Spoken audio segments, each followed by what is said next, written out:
good morning. I'm delighted to see all of you here. Thank you very much for being here on a Monday morning here in the State Room at the top of the Elliott School for International Affairs. It's a gorgeous day. The sun is glittering off the Potomac River, so thanks for being inside with us for this, one of our most important events of the year. I'm Eric Schlüssel, Associate Professor of History and International Affairs and the Director of the Seeger Center here at the George Washington University. The Seeger Center is GW's comprehensive center for Asian studies, as well as not only the DC area's largest and most active center for Asian studies, but one of the biggest in the entire North American continent, a fact of which we're very proud. And we're especially proud of our Taiwan programming, which holds a very special place at this center in our hearts and our minds as we work to become categorically one of the centers for Taiwan studies in America. I'm only going to speak briefly because I'm not a proper Taiwan expert. My assistant director, Richard Haddock, is, but I want to thank you very much and thank all of our speakers for joining us. This, our pulse check on Taiwan's democratic resilience. We've been thinking about this event for a while. It's one of our 4 yearly signature Taiwan events. And we think it's very important to check in on how Taiwan's been doing after recent elections and think about the resilience and the challenges faced by East Asia's one of East Asia's most important liberal democracies and a country very, very close to our own. So before I turn this over to Richard, I just want to invite you to another important event we're having on December 2nd. This is one of our 2 yearly Taiwan conferences, but we also have our upcoming Taiwan Roundtable. We have 2 of these per year. This is going to be on local partnerships and global impact and subnational diplomacy between the US and Taiwan, which is a special specialty of my assistant director, Richard Haddock. And if you want to scan that QR code, you can RSVP for it directly. We'll put this up again after the panel so that you can more easily access the event. All right, so for now, I'm going to turn it over to Assistant Director Richard Haddock, who will introduce the event properly and also kick off the first panel. Thank you again for being here. Richard, over to you.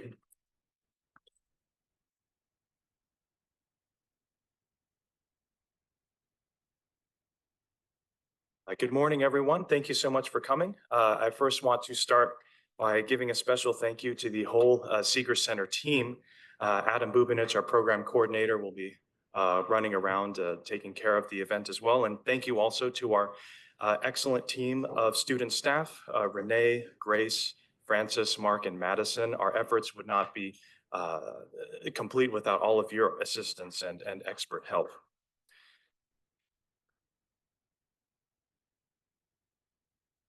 So to echo what Eric had just stated about the Seeger Center has played a long-standing role as a public forum for Taiwan affairs. Much in the spirit of the namesake Gaston Seeger Jr., the Seeger Center's events, including the Taiwan Conference and Taiwan Roundtable, represents the intersection between policy and research. Earlier this year in March, we hosted a Taiwan conference on Taiwan's elections and reflections. What does the transition path to May 2024 tell us? And also to be sure to mark your calendars again for December 2nd on an important roundtable on US-Taiwan subnational diplomacy. But in addition to that, the Seeger Center endeavors to be a center of holistic studies of Taiwan. Earlier this month and last month, we hosted a set of events that really focus on Taiwanese literature, cuisine, as well as film in terms of Beyond Boba, in terms of Love Boat and Taiwanese soft power over the decades, and in terms of exploring Taiwanese American identities and the various creative mediums that stories are being preserved and created. For our conference today, we are gathered to answer a set of 2 broad topics because it's been a year of great change and upheaval in Taiwan. From the presidential elections in January to during inauguration week of the new president, William Lai, as well as the People's Republic of China's joint Sword A military activities, and the Bluebird Movement, the largest social movement in Taiwan in 10 years, with over upwards of 100,000 people gathered in Taipei that same week. Brawls in the Legislative Yuan, political scandals affecting all parties, and a recent constitutional court ruling regarding controversial bills, or bills that generated much controversy among the public earlier this year. And last but not least, the recent US elections and debate and discourse about how US elections will influence political discourse in Taiwan. So what a year it has been indeed. To address these two broad topics, we assembled this conference with our esteemed panel of experts. First topic we'll cover is domestic political discourse. What is the nature of domestic political discourse in Taiwan? What directions are the political winds? And what are the external and internal factors that are driving current domestic debate?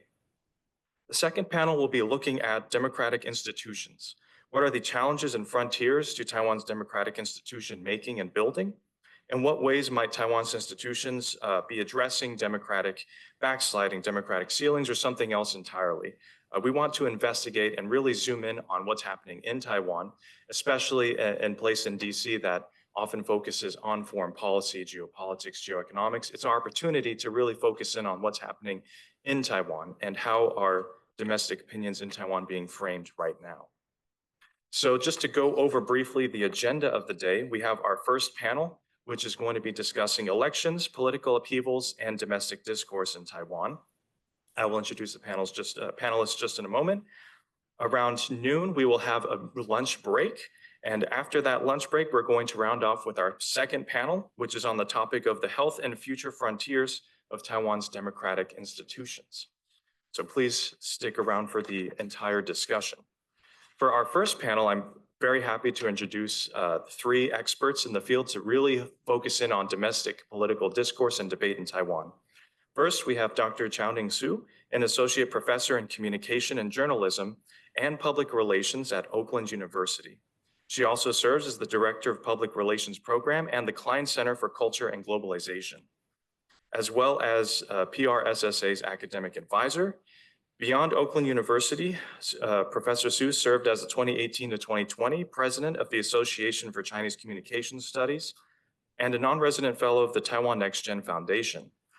She is also a member of the UC Berkeley US Taiwan Next Gen Working Group, of which Karis and I are also members. And she is also the recipient of the 2024 Dr. Frederick H. Tien Outstanding Faculty Advisor Award at the Public Relations Student Society of America Conference. Professor Su received her PhD in Media and Communication from Temple University in 2015. Her research focuses on two distinct interconnected research lines, journalism of crisis and journalism in crisis. Prior to her academic career, Professor Su worked as a communication specialist and also has worked on several political campaigns in Taiwan. Next, we have Dr. Dennis Wang, who joined the Department of Political Science at Sam Houston State University in 2017. Dr. Wang's research and teaching interests are in the fields of comparative politics, Asian politics, political behavior, and survey research. Dr. Wang was a business consultant and journalist in Taiwan prior to his academic career. He taught at the State University of New York at Cortland, Wesleyan University, and the University of Texas at Dallas. He's a recipient of several teaching awards from previous institutions, and he holds a degree in political science, PhD, and an MA from the University of Texas at Dallas. Lastly, we have Dr. Austin Wong, an associate professor of political science at the University of Nevada, Las Vegas, and also an associate political science at the Rand Corporation. He received his doctoral degree in political science from Duke University in 2018, his bachelor's degree in electrical engineering in 2009, and a master's degree in public administration in 2012 from the National Taiwan University. His research and teaching interests focus on voting behavior, East Asia, and political psychology.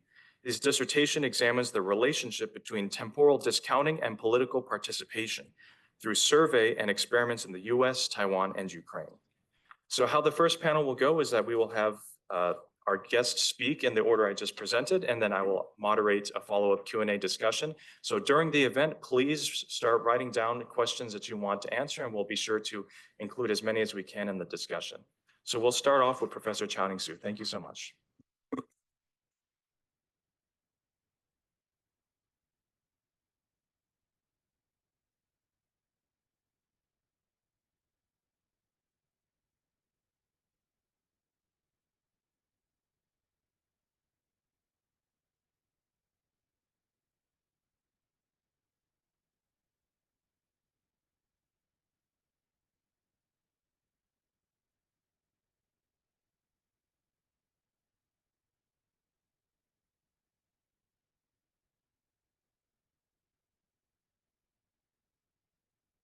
Good morning, and thank you so much for having me. It is a lot of pressure to be the first presenter on the first panel, but I'm gonna do my very best. It's really a pleasure to be back at Seeger Center here today to discuss the democratic resilience in Taiwan, alongside my esteemed colleagues, Austin and Dennis. So I'm very much appreciate this opportunity. Thank you again, Richard and Seeger Center for Asian Studies. Earlier this year, I was also here at the center to discuss the changing party dynamics in Taiwan and the assessment of the first 100 days of President Lai Ching-te's presidency. I take today's conversation as a continuation of such discussion, and specifically, I am hoping to give you a brief review of President Lai Ching-te's leadership and the challenges that he is currently facing. But before we dive into that, I thought we can start from the very beginning of the story. So earlier this year, I know to some extent it feels like so long ago, but it was actually earlier this year, President Lai Ching-te and his running mate, Xiaobi Kim, won a very tough three-way race. If you think about this year, has been described as the year of elections, that around the world, we have approximately 64 elections that have taken place or are about to take place. This is truly the year of elections. And one after another, we have seen that incumbent parties, government lost their elections. And here in the US, we just saw a very recent example of that trend. So to take all of this into consideration, the third consecutive victory of DPP is truly unique and unprecedented. So a lot of people celebrate this unique victory as Taiwan's resilience against external forces aiming at internal politics. But there are also other people who view this outcome with more caution than optimism. And they do that for a good reason, because if you look into the chart, you would see that in terms of the presidential election, compared to President Tsai Ing-wen, who won 57% of the popular vote in 2024, this time Lai Ching-te only won 40% of the popular vote, and KMT garnered 33.5%, and TPP secured 26.5%. So this is not a landslide. And in terms of Legislative Yuan election, DPP actually lost 10 seats and its majority. On the other hand, KMT gained 14 seats and TPP gained 3 seats.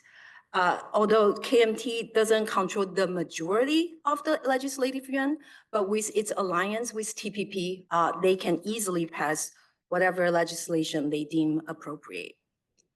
So it is under the circumstances, many believe that this is gonna be a very, very tough job for President Lai Ching-te. He has a weak mandate and he is in a much weaker position to deliver on his campaign promises and to lead his agenda forward. I think I heard this a lot from political commentators that they believe they are going to see a repeat of the Chen Shui-bian era in 2000. That is a time very much defined by political theatrics and political stagnation. So this is just to set up for you to understand the first 6 months. So 6 months into his presidency, quite surprisingly, that the Taiwanese people seem to think that President Lai is doing a pretty decent job if you just look at the poll numbers. Here I'm using my Formosa's polling number because they do longitudinal survey, and I think that's a good reflection of public sentiment. You can see that on the chart that President Lai, his approval rating was around 53% in October, and his trust rating is about 54% in October. And to just put these numbers into context, this is even higher than President Tsai's approval rating during her first 6 months in 2016. At that time, her approval rating was about 41.4%. And so Lai Ching-te is about 10% higher here. So this is the public sentiment, and how do we read this? From here, how do we discuss President Lai Ching-te's vision and the challenges coming his way? In terms of his vision, I thought that Ryan Hess from Brookings published this article, Taiwan Search for Grand Theory, did a really good job, summarize 4 different pillars of President Lai Ching-te's vision to secure Taiwan's democracy, solidarity, and sustainability. The first is to promote societal resilience, which is the cornerstone of Taiwan's defense strategy. In this specific area, President Lai's vision is to put more investment into areas such as infrastructure, cybersecurity, public communication to enhance Taiwan society's ability to operate without disruption during crises. And on the other hand, to mobilize citizens to continue their lives and perform their duties. And I think this is really the very first time that I heard a president in Taiwan introduce this idea of society as a whole resilience. And the second one is to launch active diplomacy. This is an area that they are aiming to build strategic global partnership, especially with democratic countries, and to leverage Taiwan's ICT expertise to strengthen international ties. I also think this is an area that President Tsai Ing-wen will become a significant asset to President Lai's administration. Just last month, President Tsai Ing-wen visited 3 European countries, including France, Belgium, and Czech Republic, where she also delivered high-level political statements and remarks and speeches. So with her global popularity, we can see that she can continue play a role amplifying Taiwan's visibility and engagement on the world stage. The third vision, the third pillar really is about Taiwan's indispensable role in the global economy. As we know, Taiwan is the major manufacturer of advanced chips across the globe. So how do we leverage that? How do we enhance Taiwan's global economic role? And specifically emphasis on the global supply chain and AI development. And on the other hand, I think the Lai administration promised to reduce economic reliance on China through diversification and trade opportunities with other regions. The last one is more about military reform. The Lai administration aimed to build asymmetric defense, that is to increase defense budget and realistic military training to boost readiness, and on the other hand, to invest cost-effective defense measures to counterbalance China's military capacities. So these are 4 different visions under President Lai Ching-te, and these are grand strategies. These are ambitious goals to achieve even under conditions of political unity. And as of now, we don't have that political unity in Taiwan. As I mentioned earlier, the Legislative Yuan is very much controlled by the alliance between KMT and TPP right now. I think earlier this year, there were speculations, questions about if this alliance would even happen, because a lot of people wonder if TPP would like to be a party with distinctive political brand to maintain its sustainability. But right now, after 2 sessions, I think it is quite clear that TPP positioned itself as a junior partner to the KMT, and they together control the majority in the legislature. So to some extension, the LY and the tension in LY becomes President Lai Ching-te's first challenge, right? The legislature is shaping up to be a real battleground right now, especially with some really controversial bills in the making and to be passed. If I can just give you one example of such controversial bill, I would refer to the parliamentary reform bill that was very much discussed, fight against, passed at the end in the first session of LY. So this bill was controversial due to both its content and the procedure by which it was passed. The content itself was controversial because according to this amendment, that not only the president had to address the Legislative Yuan every year and to respond to legislators' questions on the spot, it also gave lawmakers enhanced investigative power to get information from either military, companies, or individuals. And for people who chose not to cooperate, there might be economic consequences or sometimes even sentencing they have to face. And this reform was controversial to some extent, that legal scholars in Taiwan have warned that the bill would not only affect the relationship between the legislature and the executive branch, but could also infringe the rights of ordinary people. I think I even read an article published by European Chamber of Commerce in Taiwan, mentioned that if this has become the reality, then their members should be very mindful about the risk of not cooperating with legislative investigation. So all of these are concerns about this bill.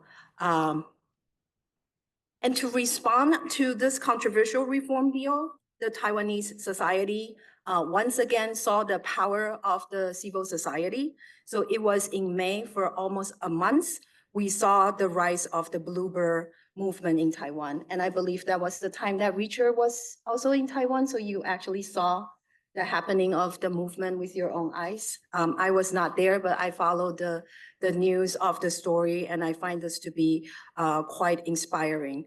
The Bluebird Movement was a spontaneous protest, primarily led by students. And I think to its height that we saw about 100,000 demonstrators on the street protesting against this controversial bill. I think a lot of people compare this Bluebird movement to the sunflower movement 10 years ago. We saw a lot of similarities. To some extent, these are both youth-led social demonstrations fighting against the influence of China to Taiwan. And we also saw a lot of international recognition of such effort. So on the slide, you can see that the students actually use fund sourcing as a method to get enough money to have this TV commercial, 30-second TV commercial aired at Times Square on May 30th. So fight against China, international connections are the similarities that we saw between Sunflower Movement and the Bluebird Movement. But there are also noticeable differences between the two movements, particularly in terms of decentralization. 10 years ago, the Sunflower Movement was very much led by, although not intentionally, but I think at the end, very much led by political students with political aspiration. And a lot of those participants then use Sunflower Movement as a platform to launch their political career afterward. But this time, the Bluebird Movement, it was decentralized. We didn't see heroic leaders, and I very much doubt that this movement will become the platform of a new political party formation in Taiwan. As of now, the Constitutional Court ruled the controversial parliamentary reformation bill as partially unconstitutional. But I think this incident still highlights the merging alliance between KMT and TPP. It also put this big question on the Lai administration. That is how to find that meaningful common ground that the Lai administration can work with the opposition parties and then move forward agenda for national interest. Because as we can see, there are a lot of other bills right now in Legislative Yuan. And if passed, some of these bills would really take financial capacity from the central government, and that would truly significantly limit their budget on other areas, such as infrastructure, such as military defense, such as social welfares. On the other hand, some of these bills might give local government too much power to bypass the central government and to initiate communication and even collaboration with Beijing. So all of these are concerning. And so how would President Lai find a way to work with the oppositional leaders to forge that meaningful conversation to move his agenda forward? I think that will be quite a big challenge for him. Another challenge coming his way is the 2026 midterm election. We are at the very end of 2024. We are entering into 2025, which means in just a couple months, very likely we are going to see the party primary for DPP to determine who is going to represent the party to run for different cities and districts. And this is typically the time you are going to see the unfolding of the tension between different DPP factions. It's not going to be pretty, I can tell you right now, but to what extent this kind of internal fighting would hurt or diminish the authority of President Lai, I think that will be another challenge coming his way. And then finally, I'm sure we are all going to spend some time talk about this, is this changing US-Taiwan relations and changing Taiwan policy under the new administration. If you look at the makeup of the cabinet right now, we saw some of the nominees very much Taiwan friendly, which is a good news to Taiwan. But on the other hand, we also saw someone like Elon Musk exercising significant political influence on the new administration, and Elon Musk to be known as someone that is China-friendly, Beijing-leaning, and how is that position would affect this upcoming US-Taiwan relations and the Taiwan policy altogether. I think that will be a third challenge and a huge one coming President Lai's way. So really, I'm using my time to talk about his approval rating, the public sentiment toward President Lai at this point seem positive. Talk about his 4 pillars in terms of his vision, but mostly some foreseeable challenges coming his way, both domestically and internationally. And with that, I am going to conclude my presentation and then give it to Dennis. Thank you.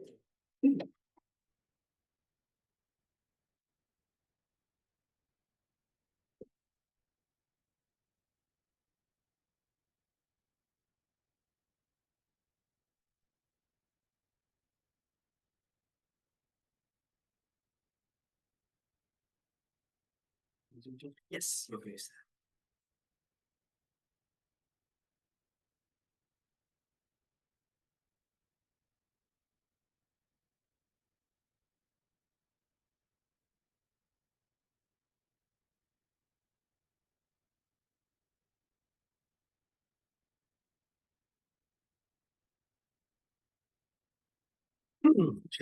Good morning, everyone. I'm Dennis Wen. To someone who probably don't know me, I am a college professor, but I'm also a YouTuber. I'm also a public figure in Taiwan. I published my Chinese book, Decoding the Washington, D.C. recently, and it's on top ranking, good selling book in Taiwan. Just so you know, you can buy it on different, Amazon, I believe. So I don't know if you can tell, I'm a little nervous, not because since standing here, I'm very appreciate that Secret Center inviting me to be here to give my my insight and my take on the KMT part. But I'm very nervous because I'm after Chao Ning. Chao Ning is a great speaker as always. I really admire her effort and everything he's done for Taiwan. You can probably see, even though we have different position on different issue, but I consider Chao Ning a good friend of mine. And also, I'm very optimistic because of the friendship we have, because I see the external challenges that Taiwan facing is actually the way or the possible opportunity for Taiwanese people to depolarize the politics in Taiwan. So today, my job is to reassessing Taiwan's opposition party, why the US and Democratic ally must recognize its strategic value beyond stereotype labels. Basically, I'm talking about the KMT. I'm going to show you a very controversial picture. That's the reason why KMT got a stereotype, right? This is a very obviously, you can see the former chairman and the former vice president. Thank you. Vice President Lian Zhan and former chairwoman Hong Xiuzhu, and also the former President Ma Ying-jeou visiting Beijing and shaking hands with Xi Jinping. It's very problematic to many people, especially from Western media. But do they really represent KMT? My argument is they were at a time, but probably not now. I'd like to stress on this, the stereotype label, what's wrong with KMT? That's a big question for many people in the West. Always ask me about this. When President Ma Ying-jeou visit Beijing, visit China, bring a lot of students to China, I got a lot of questions from news reporter. I just try to be respect, but President Ma represent a small portion of KMT, even though it's controversial. He represent a small portion, but I like to say a bigger portion of KMT now is very different. I'd like to show you this today.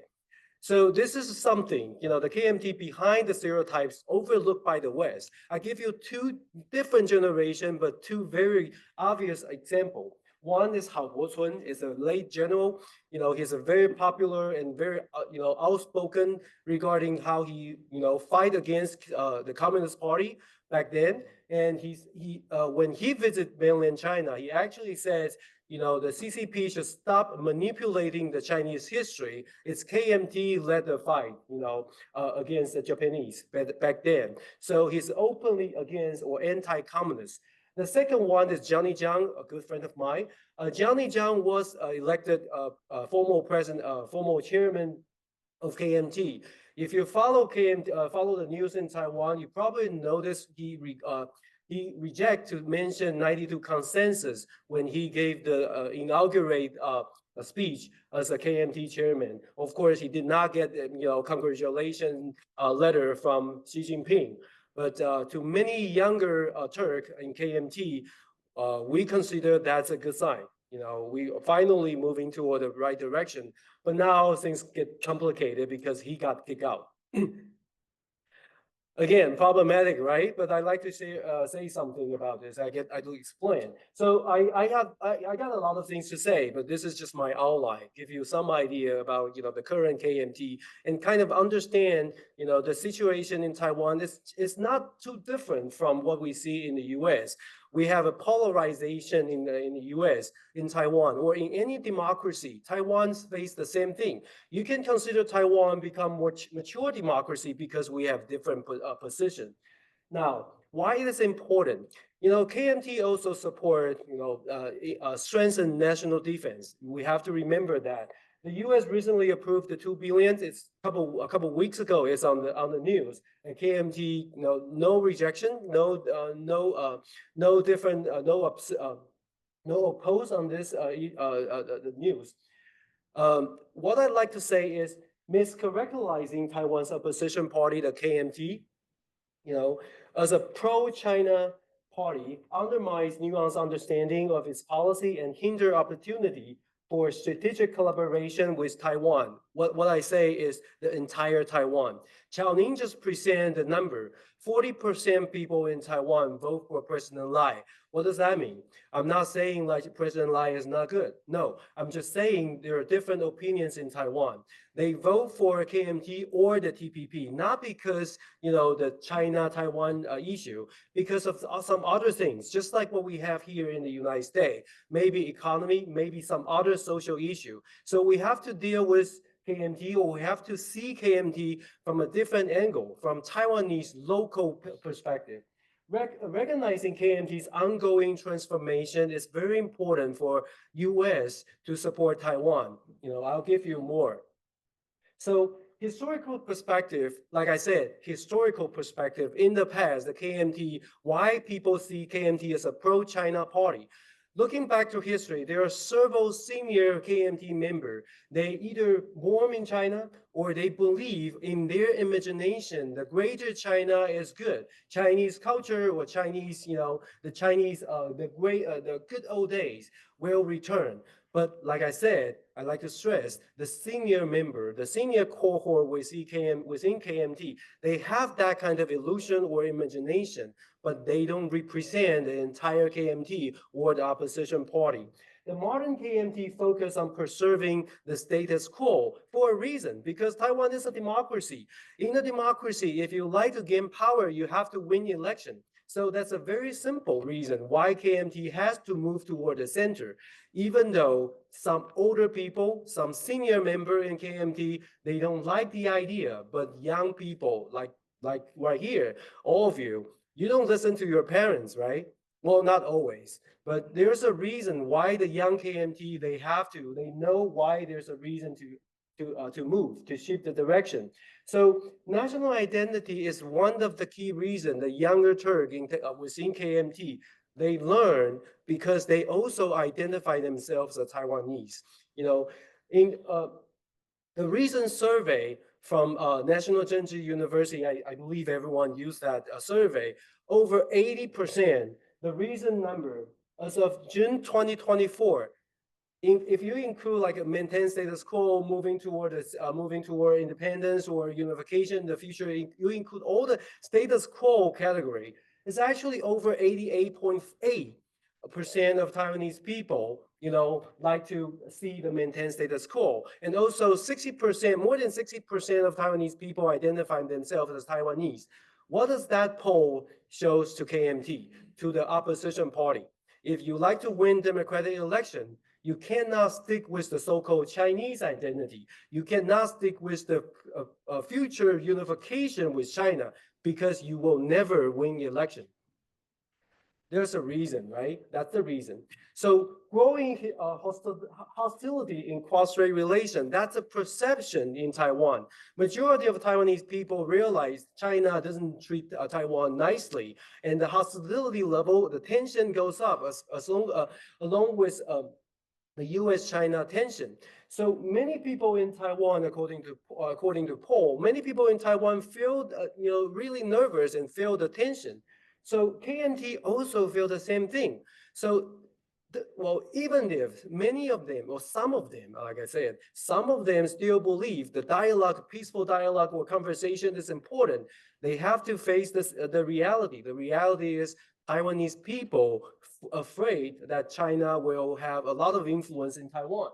So KMT standard defense stance, the standard, the conventional or traditional stance, they emphasize defense alongside dialogue. So that's a so-called 2D strategy. You probably here in Washington, D.C., hear Chairman Eric Zhu mention the 2D strategy a lot.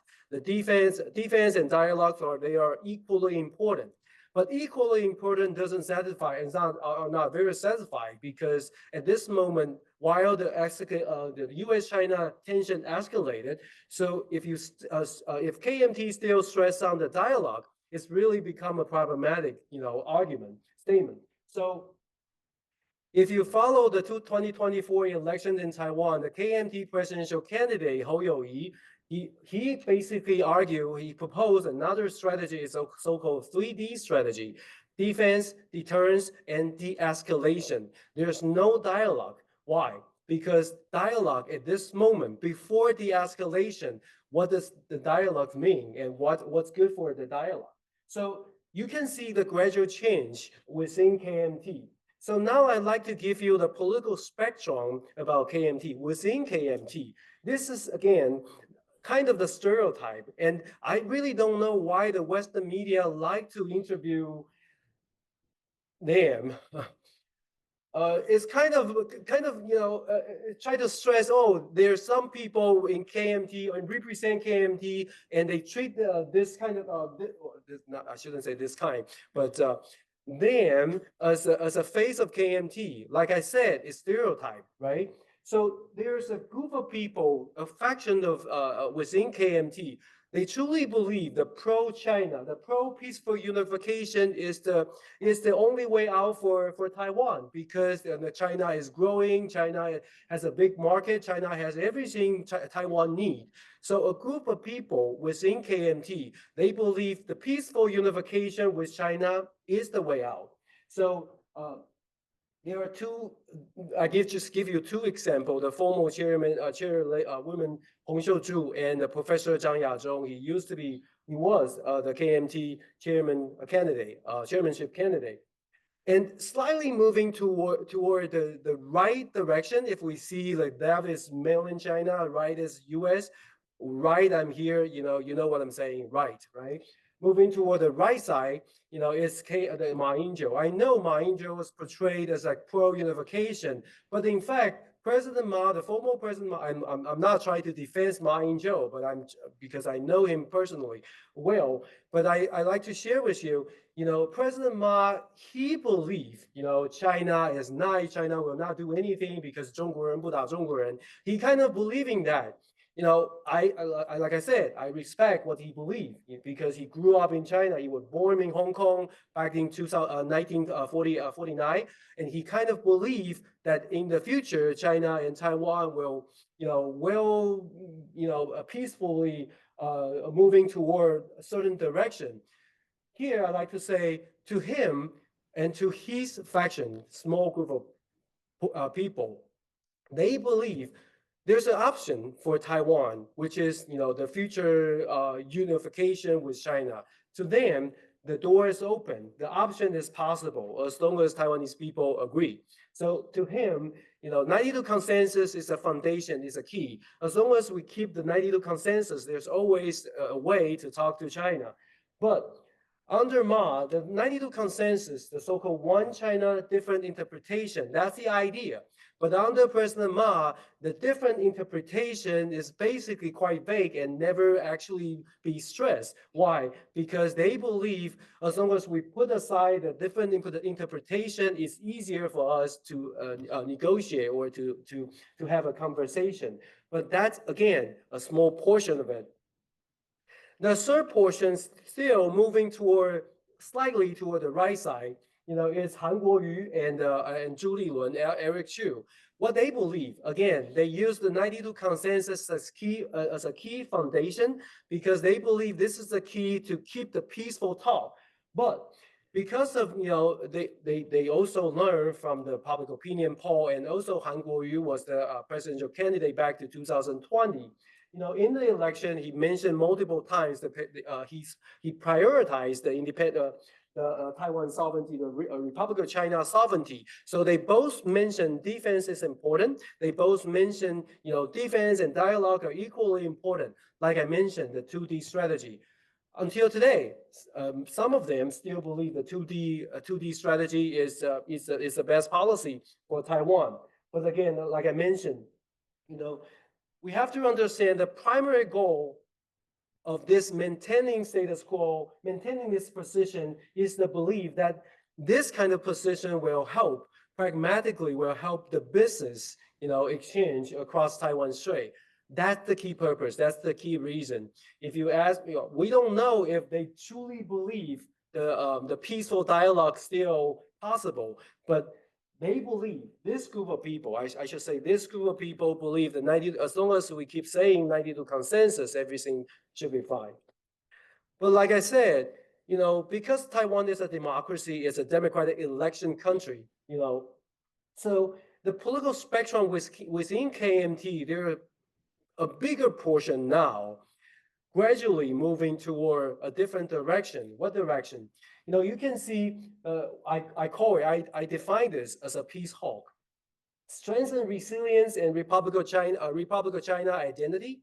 You can see, Lu Xiuyan, the Taichung City Mayor, potential 2028 KMT presidential candidate. I don't know if she will run, but potentially he's now the current most likely candidate. And Jiang Wangan, the Taipei City Mayor, Johnny Jiang, the Vice President of Legislative of LY, and Hou You-yi, the 2024 presidential candidate. All four of them, if you look at how they share their view on the cross-strait relations, all four of them never mentioned the unification with China is an option until today. They never. And Hou You-yi back to 2024, like I said, if you follow closely with the 2024 election, Hou You-yi until the last minute, he mentioned 92 consensus, which means all four of them, the peace hawk, they're reluctant to mention 92 consensus. Why? Because they know 92 consensus is not well perceived by Taiwanese people. I try to visualize this, put this in the political spectrum. Forgive me, I may have a lot of talents, but I'm not really good at artwork. So I use AI to create this. It's not very clear, but I just try to show you, try to visualize the political spectrum. On the left, as you can see, the pro-unification, the pro-peace negotiation, Ma Ying-jeou, and status quo through defense and dialogue. On the left, on the right-hand side, which is moving toward the center, is the peace hawk. Under the category, you can see the current leader of KMT is under that category. So why? Like I said, maintain status quo. The status quo is the majority, in Taiwan society. So if you like to win in the democratic election, you have to be, you have to move toward the center. You have to keep the maintain status quo. In order to help you understand the, compared to the DPP's position, I put all of them together. This is the Kuomintang, the peace hawk, and the state maintain status quo. You can see President Tsai also right here. President Tsai mentioned the Republic of China, Taiwan, 中华民国 Taiwan, is also part of the state maintain status quo. Even the current president, William Lai, is also under the maintain status quo. Even though we know he supported the Taiwan sovereignty, the pro-Taiwan independence, but President Lai is very smart and very cautious about this argument. So he mentioned Republic of China is the motherland or mother of the greater China for a reason. The reason is because all of these politicians, the factions, they know what Taiwanese people want. Maintain status quo, the status quo. There are some outlier, pro-unification, pro-Taiwan independence, they are outliers. So give you this idea, the political spectrum, what I try to tell you is that maintain status quo is the majority, is a mainstream idea of Taiwan. That's why I said, the current challenge of Taiwan, I believe, I'm very optimistic about this. I believe the challenge of Taiwan facing will kind of force or push both sides of a political spectrum, DPP and KMT, reconsider their stance on China. So I see the positive future. The Kuomintang, the Kuomintang believe they can establish the guide rail for cross-strait relation. This strategic balance, they try to help uphold the status quo through nuanced defense and diplomacy. They avoid bold independence declaration and prevent provocation of military conflict. How? The current Kuomintang strategy on this is to balance between unification within Taiwan, balance between the unification camp and also the Taiwan independence camp. So the Kuomintang is not trying to balance the US and China anymore. It tries to balance in between the Taiwan independence and unification. That's what Kuomintang tried to do. There are two approaches. One is a 2D strategy, as I mentioned, the Kuomintang, the standard or the traditional approach. Like I mentioned, the 2024 is an example. Kuomintang, the new leader, is moving toward the 3D. They try to find a new way to approach this idea. The 3D focus more on how to build Taiwan, how to establish a stronger Taiwan, strengthen Taiwan's resilience. Chao Ning just mentioned President Lai have one of the pillars is to strengthen the Taiwan's societal resilience. In 2024 Hou Yi's platform, he also mentioned that. So, like I said, I see very much. I've already seen some common ground already exist. Now, implication for cross-strait dynamic: strengthen defense serve as a deterrence while preserving space for de-escalation. The Kuomintang strategy moving toward more like a peace hawk, kind of force or ask or push Beijing to face the decision, engage in the dialogue with the Republic of China or Republic of Taiwan, kind of push the Beijing to reconsider, what kind of future dialogue you like to face. Chao Ning also mentioned the recent concern and recent controversial parliamentary reform. I'm not trying to say anything bad. I'm just trying to tell the situation. I like to use this example. Like I mentioned at the very beginning of my presentation, we have to remember Taiwan is a democracy. Taiwan is a democracy means Taiwan has different opinion, different view. Taiwan has opposition party. The primary duty for an opposition party in any democracy is to make sure they can have more power in hand. So parliamentary reform, I give you example. This is former President Tsai 2015 on her Facebook. Still, you can find it. 2015, the DPP, when they were in opposition, they also proposed the parliamentary reform. Maybe different content, but the idea are the same. Remember, in democracy, the primary duty for an opposition party is to grab more power to check and balance the ruling party. We have to believe in Taiwan. Taiwan is a democracy. The Democratic Party will do always the same thing, get more power, get voice out loud. So the parliamentary reform, I agree with Xiaoning, there are some controversial contexts. A lot of ordinary people worry and concern. I agree. I actually advise, some politicians, some LY member within the KMT, I said those texts need to be revised because ordinary people will be very concerned, But like I said, the fundamental idea is to get more power, check and balance. Another example, the national defense. A lot of people say KMT will block the national defense. I just tried to show you the figure. The figure shows in the past 10 years, 2011 to 2023, the national defense budget goes up, not go down. If the LY controlled by the KMT frozen or block anything, we won't see this. What I'm trying to tell is the KMT also understand the national defense budget is necessary. They froze the national defense budget. The reason is because they like to show the voter, we care. We have to look into the detail. For instance, the submarine project, right? The recent big project. The KMT will continue, oversee the submarine project and probably propose a different idea. Build the first three. And we froze the last four until we see the outcome, until we see the submarine. Does it come as the China friendly policy or China friendly decision? Ask the government to produce the 3 submarine before I give you all 7 submarine budget. Think about this. In the US, we face the same thing. Is Democrat willing to give everything to Republican simply because, we are dealing with China? Probably not.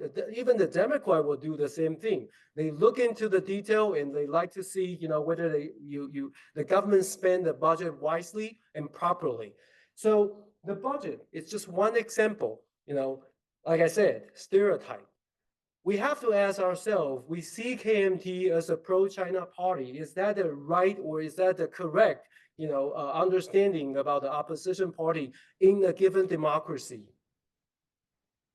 So KMT, of course, KMT deserves some of the blame. Like I said, the President Ma visit China and some important political figure, senior party member continuously visit China. That's really concerning and problematic.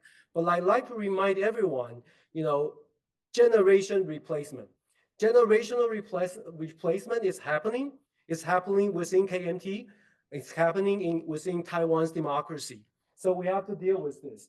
So KMT now, especially the younger Turk, they mentioned the constitutional consensus, constitutional 92 consensus. What is the constitutional 92 consensus?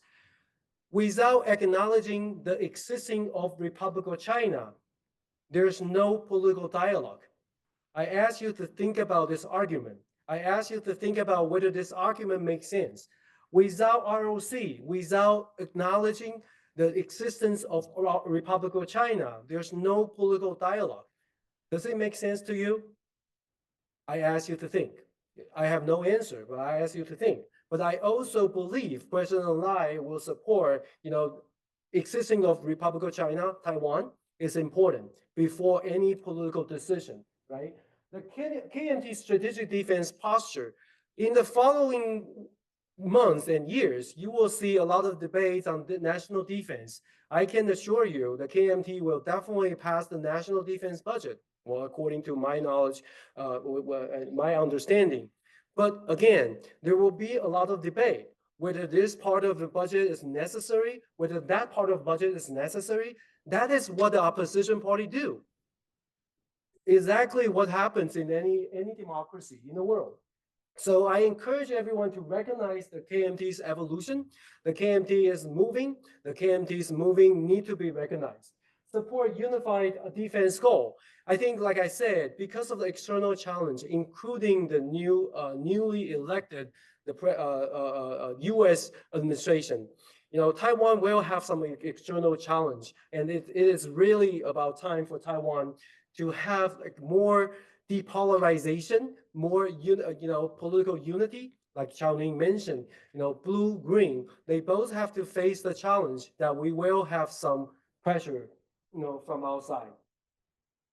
So I guess I talk too much, but basically, what I try to share with you is to tell you, if you see Taiwan as a democracy, in any democracy, opposition party has its duty. Opposition party has to stand still, not against the ruling party, but still stand still when they have different opinion. They will not just say we follow everything the ruling party wants. That's a typical opposition party does in any democracy. We just try to remind people in Washington. It's not my concluding remark. It is really not about supporting KMT or believing KMT. It's really not about KMT. It's about a democratic opposition party. It's about democracy. You don't have to trust KMT. You don't have to believe that KMT is not a pro-China party, but you have to believe in Taiwanese people. If you consider Taiwan as a democracy, if you consider Taiwan as a healthy democracy, you got to believe Taiwanese people. They like to protect democracy like everyone else in the world. So if you believe Taiwan's democracy or Taiwanese people, then it's not about KMT. My artwork, and that's what I truly believe. Make Taiwan rock again. Thank you.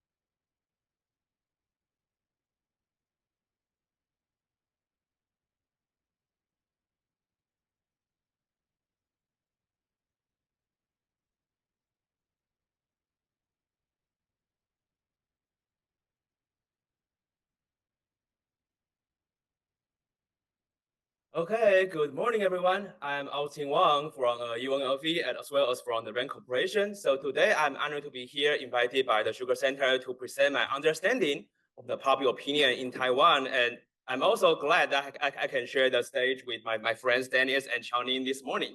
And 4 months ago, since I joined the RAND Corporation, many friends in academia say that I just joined the dark side. So today I'm so happy that I can come back to the bright side and go back to school and have some intellectual exchange with all of you. But since, once again, I joined the RAND Corporation, so I must make this disclaimer at the beginning. I have to say that, well, what I say today only represent my view and my studies on the public opinion in Taiwan, but not represent the RAND Corporation or any sponsor of the RAND Corporation. Okay? So this morning, I can literally drive from the Pentagon all the way to the Key Bridge and then come to the Sugar Center right here, and then talk about the public opinion in Taiwan. So today, what I want to highlight is that the public opinion in Taiwan matters, and it can explain a lot on what is going on in Taiwan. It also have a lot of implications to the future U.S.-Taiwan relationship, especially for the next 4 years. But because at the beginning, well, we just heard the view from the Lai government, we also heard the view from the KMT. But if we look at the 2024 election, there's a pretty clear phenomenon or a clear trend. The trend is that both KMT and DPP failed to get more votes compared to 4 years ago. And both KMT and DPP, their president candidates, did not get more votes beyond their party line. So both Lai Ching-te and Hou You-yi, they only get every vote from those who support KMT and DPP. But the both major parties, they fail to get any more votes beyond from the non-partisans and moderate voters. And I want to describe that these are very new patterns among Taiwanese politics compared to the past 30 years of democratizations. So now I'm going to talk about the structure, the new structure of popular opinion in Taiwan. So what is this new structure? What I refer to is that the popular opinion in Taiwan, especially their attitudes on the cross-strait relationship, have a qualitatively evolutions or difference compared since 2016 compared to all of the period before 2016. Why I use this 2016 as a very interesting turning point, because that between 2008 and 2016, Taiwanese people experienced an 8-year of KMT straight government. And from 2016 to 2024, Taiwanese people experienced another 8-year of DPP straight government, right? So in the eye of Taiwanese people, it is the first time for people in Taiwan to experience both the straight government from the two major parties, KMT and DPP, for the first time. So in the eye of many Taiwanese people, after this 16 year of experience, they notice one thing. They notice that if we use our votes to give KMT full power for 8 years, the status quo in Taiwan will since not change too much. Taiwan still remain to be the status quo, and Taiwan was not unified by China immediately. And then Taiwanese people, they use their votes to give DPP the full power for another 8 years. And then Taiwanese people notice that, well, it seems like Taiwanese status quo are not changed too much. Again, the Taiwan is still stuck on a status quo, and Taiwan did not become independent immediately. So in the eye of many Taiwanese people, they start to think that after this 16 years of experience, maybe Taiwan will be stuck on the status quo forever, and we cannot change the status quo by our votes directly. It might be some other factors influence the status quo of Taiwan. So when so on the right is a figure that I created in the article I published on the Journal of East Asia Study. It shows that, as you can see, in the past, there are some plain blue supporters and plain green supporters, but when time goes by, you can see a new mountain emerge at the center, right? So this group are a group of nonpartisan people. The amount of nonpartisan people in Taiwan gradually increase, and their attitudes on the cross-strait relationship are moderate. And these moderate people, they choose to leave the two major parties. So the two major parties in Taiwan seem to be more and more polarized, but they become more polarized because there are some moderate people. They choose not to stand on the cross-strait relationship, and then they leave the major party. So it is what we observed in Taiwan after 2016. And so we can also see this new trend appear on the party identifications in Taiwan, and especially after 2020, we can see the emergence of the third party. But at the same time, the party supporters to DPP and KMT seems to be stagnant. About 30% support DPP, the Green Line, 25%, 20% support KMT, and their level of support are quite stagnant. But we see the emergence of a third party DPP, and also the non-partisans increase a little bit during this period. Right.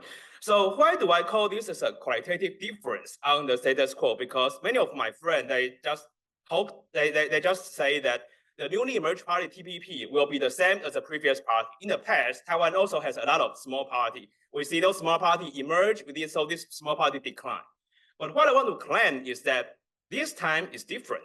This newly emerged party, they have a group of audience, the group of supporters support this party and support their ideology. Even though this newly emerged TPP might decline because of this recent scandal, but there's still a considerable proportion of voters that support this idea not to take a stance on the cross-strait relationship.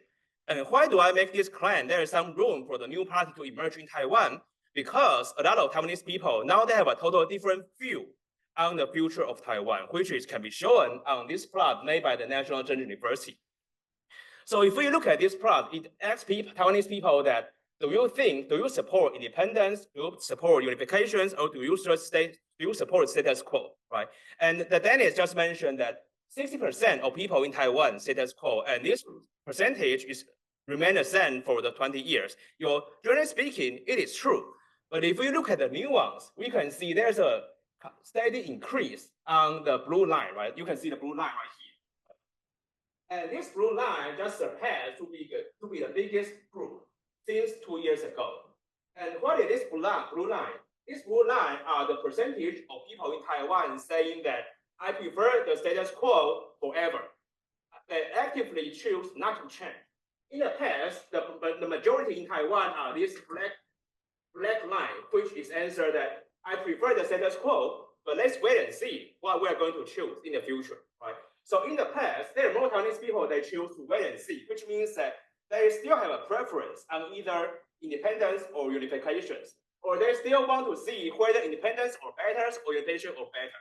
But now after 2020s, a lot of people now say, no, I don't want to choose. Don't talk to me about cross-strait relationship. I want to maintain the status quo forever. And this qualitative change on the Taiwanese peoples of status quo, now you can understand why. Because between 2008 and 2024, Taiwanese people experienced 16 years of strike government, and they have a party rotation, but Taiwanese status quo remain the same. So some people in Taiwan, they start to think that, okay, since there's no way of change, so now let's just stick to the status quo. We never talk about any change in the future.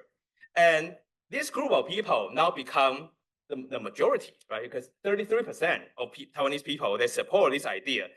They actively promote the status quo. They don't want to see, they don't want to wait and see what they're going to do in the future.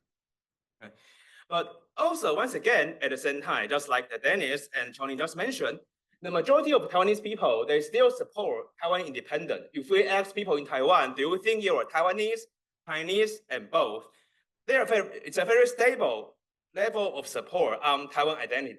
60% people say they think they're just Taiwanese, they're not just Chinese. And this proportion is even higher among the younger generation. If you ask younger generations in Taiwan, more than 80% of Taiwanese younger generation say they are Taiwanese. So some people that worry that the younger generation in Taiwan might be influenced by the TikTok or Little Red Book or some other, but most of our observations, empirical data did not show such a case. These Taiwanese people, younger generation, they enjoy the entertainment from China, but they still clearly understand that they are Taiwanese. So we did not see such a reverse trend in Taiwan so far. Right? So if we combine these three trends, what does it mean? First, there's an increasing non-blue and non-green voters in Taiwan, and the composition of that accounts for 45% of the whole population. And also, there are more than 30% of people in Taiwan say they want to stay on status quo forever. And also, but also among of them, most of them consider themselves as Taiwanese, right? So you can imagine that this group of voters account for at least 30% of the whole voting basis. First, they are the pivotal voter, right? In Taiwan is a democracy. For anyone who wants to win the election, you need more votes. So you need to get a vote from these 30% of voters who prefer status quo, but who don't want to talk about any foreign policy. They actively avoid any discussions on cross-strait relationship. And this group of voters also give the base for the TPP former chairman, the current chairman, Cohen-Zhe, to run as a third candidate, because Cohen-Zhe, he also know that if he just align with KMT, right, and then he might lose vote from those voters who actively prefer the status quo. Right. And it also gives the base to any other third parties in Taiwan, especially any other small party who care more about domestic issue, just like the house pricing, just like the trade safety, just like infrastructures, or just like the social welfare or things like that. It gives also some room of support for those small parties. So it's a reason why I mentioned at the beginning that both the KMT and DP presidential candidate, they fail to get more votes from anyone beyond their party line, because the Taiwanese public opinion have a totally structural difference compared to past 20 years. And and all major parties in Taiwan, they need to deal with this structural change, qualitative difference on cross-strait relationship. Yeah, but still, among those people who don't want to talk about the foreign policy or cross-strait relationship, this group of people, they still identify themselves as Taiwanese. They just don't want to change their way of life, and they want to maintain the status quo, right? So we cannot interpret them as that well, since you don't support DPP, so which means that you're pro-China. No, it is not the case. They just don't want to talk about any cross-strait relationship. They want to stay on their way of life. They just want to enjoy the baseball, just to enjoy the sex marriage, enjoy the freedom of speech. But meanwhile, they don't want to be moved forward toward independence. Okay. So now we talk about popular opinion in Taiwan. Now we can draw a little bit connection between the popular opinion in Taiwan and the U.S. action, right? Because we want to talk about the U.S.-Taiwan relationship, right? So whether any behaviors here in the U.S. influence popular opinion in Taiwan, and most of the empirical data say yes. Yeah. So it is a study conducted by ANDSR, which is a think tank affiliated with the Ministry of National Defense in Taiwan. And this think tank, they conduct a survey every 3 months to ask Taiwanese people that, do you think the US will come and send troops to help Taiwan, right? And what we can observe is that immediately after Russia's invasion of Ukraine, which is the first dashed line right here, because US did not send troops to Ukraine directly, at least not on the table. So all Taiwanese people, no matter they're pan green, pan blue, or non-partisans, they all observe the fact that the US did not send troops to Ukraine. So the Taiwanese people, they believe that the US will send troops to Taiwan declined immediately 1 week after Russia's invasion of Ukraine. But meanwhile, afterwards, because of Pelosi's visit and for some other reason, Taiwanese people, once again, they gain their belief that, well, maybe US will send troops to Taiwan again. They gain their belief after Pelosi's visit. And we can also find some similar evidence in another more serious academic study. So it is a study I published by analyzing one survey conducted by National University. So here is a story.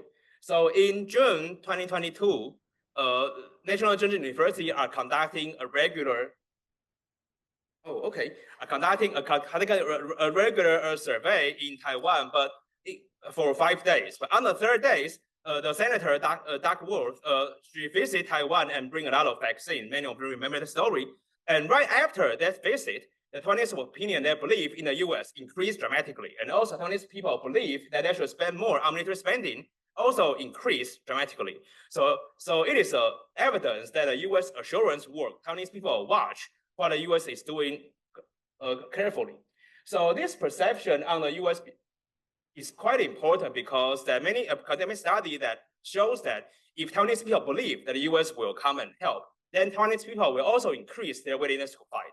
And Taiwanese people believe that they are in the Western democracy more. And Taiwanese people also increase their belief they can support independence, but it is something manageable if we can talk more about in the Q&A session. And it is also the reason that in recent years, we see the Chinese cognitive warfare toward Taiwan use a lot of content about US skepticism.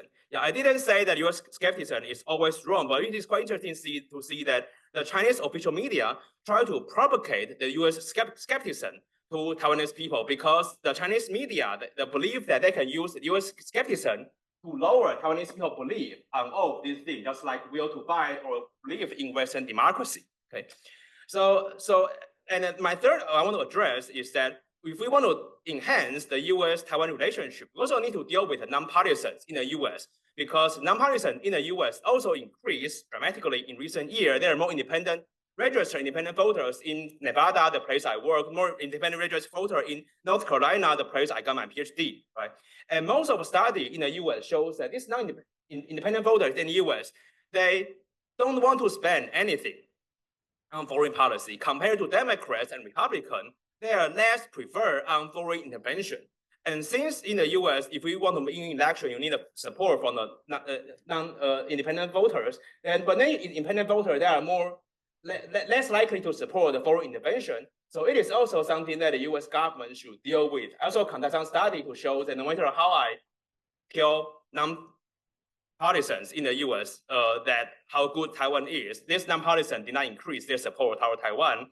Anyway, yeah, so I can share more about this very interesting study in the Q&A session.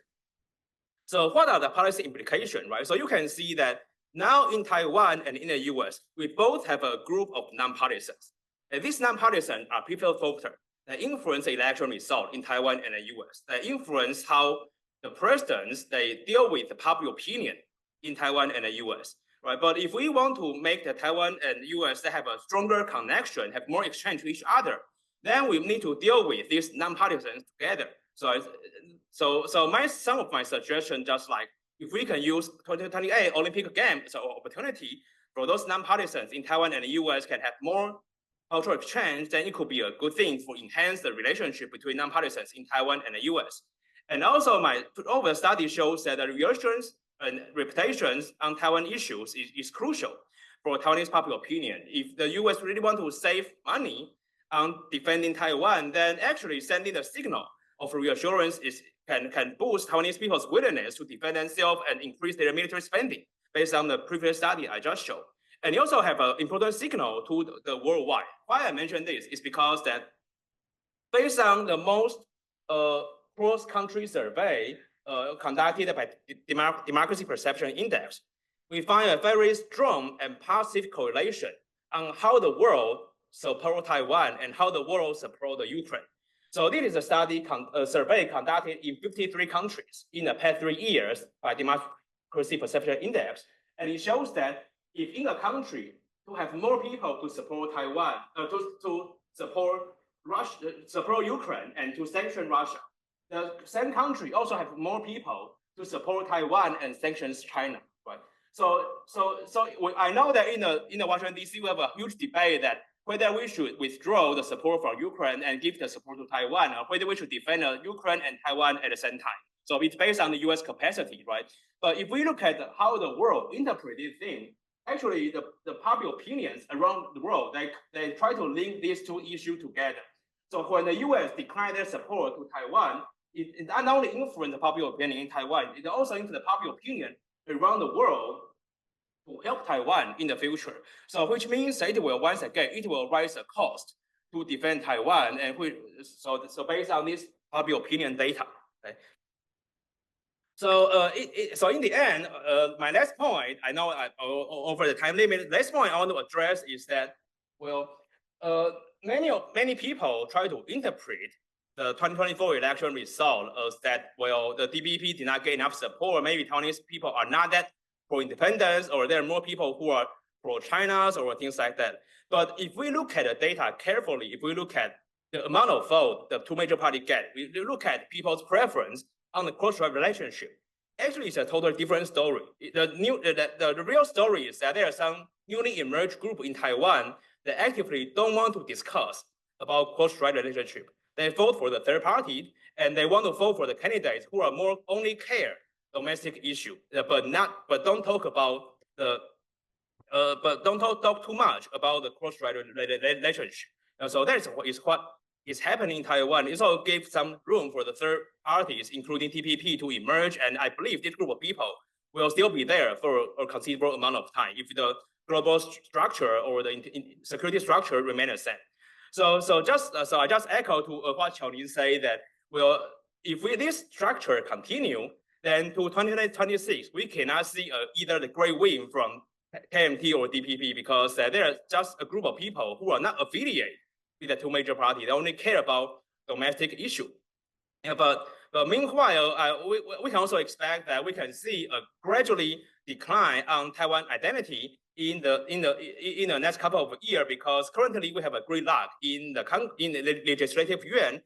But if the government have a bad performance, then in the past during the Tsai administration, when the DPP government had a bad performance, then the Taiwan identity will decline a little bit. So just like what we see right here, yeah, in the past, and the first Tsai administration, because the government is not good, so Taiwan identity declined a little bit. So now we have a light government again, but because of Legislative Yuan relock, we might also see a decline on Taiwan identity a little bit. And it might also influence the election result in the 2026 election. But once again, the reason for the decline and the reason for the DPP's election result is not because of the cross-strait relationship. It's because we have a new structural change on the cross-strait public opinions in Taiwan. Yeah, so it's my presentation. Thank you very much. Well, thank you to all our panelists for delivering such excellent and thoughtful remarks here. Just in the interest of time, because we have lunch awaiting us very shortly too, I just want to kind of give my quick take on this. It seems like It's really a panel that's looking past surface imagery and what's happening in domestic political discourse in Taiwan. Regarding DPP's presidential victory this year, there's more to the story. With 40% of the votes garnered, that's not a strong mandate as mentioned before. So what are some of the deeper implications for that? And then also with understanding the KMT party beyond the stereotypes and thinking about the spectrums that are both within KMT and DPP, and then the political news that we see afterwards. And then finally, the rise of the nonpartisan group as an important factor that might be experiencing cross-strait fatigue and want to concentrate on domestic issues. So there is a lot more beyond the surface that we can understand in Taiwan's domestic politics. I'd like to give our audience members a chance to ask some questions, but seeing time is short, I'm just going to keep it to grabbing just 3 questions, and then we'll have a conversation on all those and try to end in about 5 to 10 minutes. So if you would like to ask a question, please raise your hand and I will call on you to ask. And we're going to collect 3 and then address as a panel. You right here. And you can please unmute your microphone by clicking. There should be a button on the panel that you can, yeah, there you go. I'm Peter Humphrey, an intelligence analyst and a former diplomat. Teng Wei Kuo came to Taiwan with shadow ministers for each of the provinces of China. And I was wondering if that system endures or when it was given up, and are there members of the Kuomintang who sort of consider themselves descendants of that system, ready to take up their position in case the party fails? I also note that there's only one vote that really counts here, and it's Xi Jinping. All right, thank you for your question here. Garrett, did you have a question? Yes, thank you very much, Garrett Van der Wees of the other George Mason University. I have a question for Jianing. I was in Taiwan during the Bluebird Movement, and I walked through the crowds at that time, and I saw a lot of anger and frustration with one particular person, Mr. Huang Guozhang. Can you say a little bit more about the long-term viability of the TPP? It seems to be very much linked to just 1 or 2 persons, and they're in big trouble right now. Great, and do we have a, yes, right here on the side. Hi, I'm Kathy. I'm Taiwanese and I worked for LY before. So my question is for Austin. It's like, it seems to be the declining factors for voters to vote for their cross-strait relations rather than domestic issues.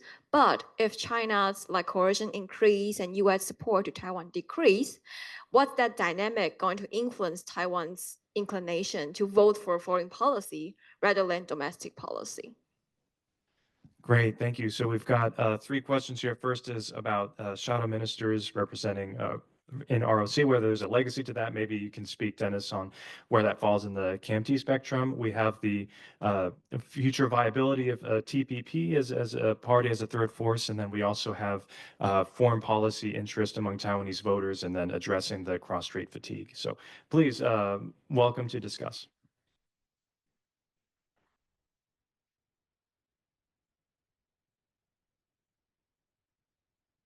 Excuse me. So for the first question, I'm sorry, you just mentioned a name. Could you repeat that question? Because I didn't get the very first part.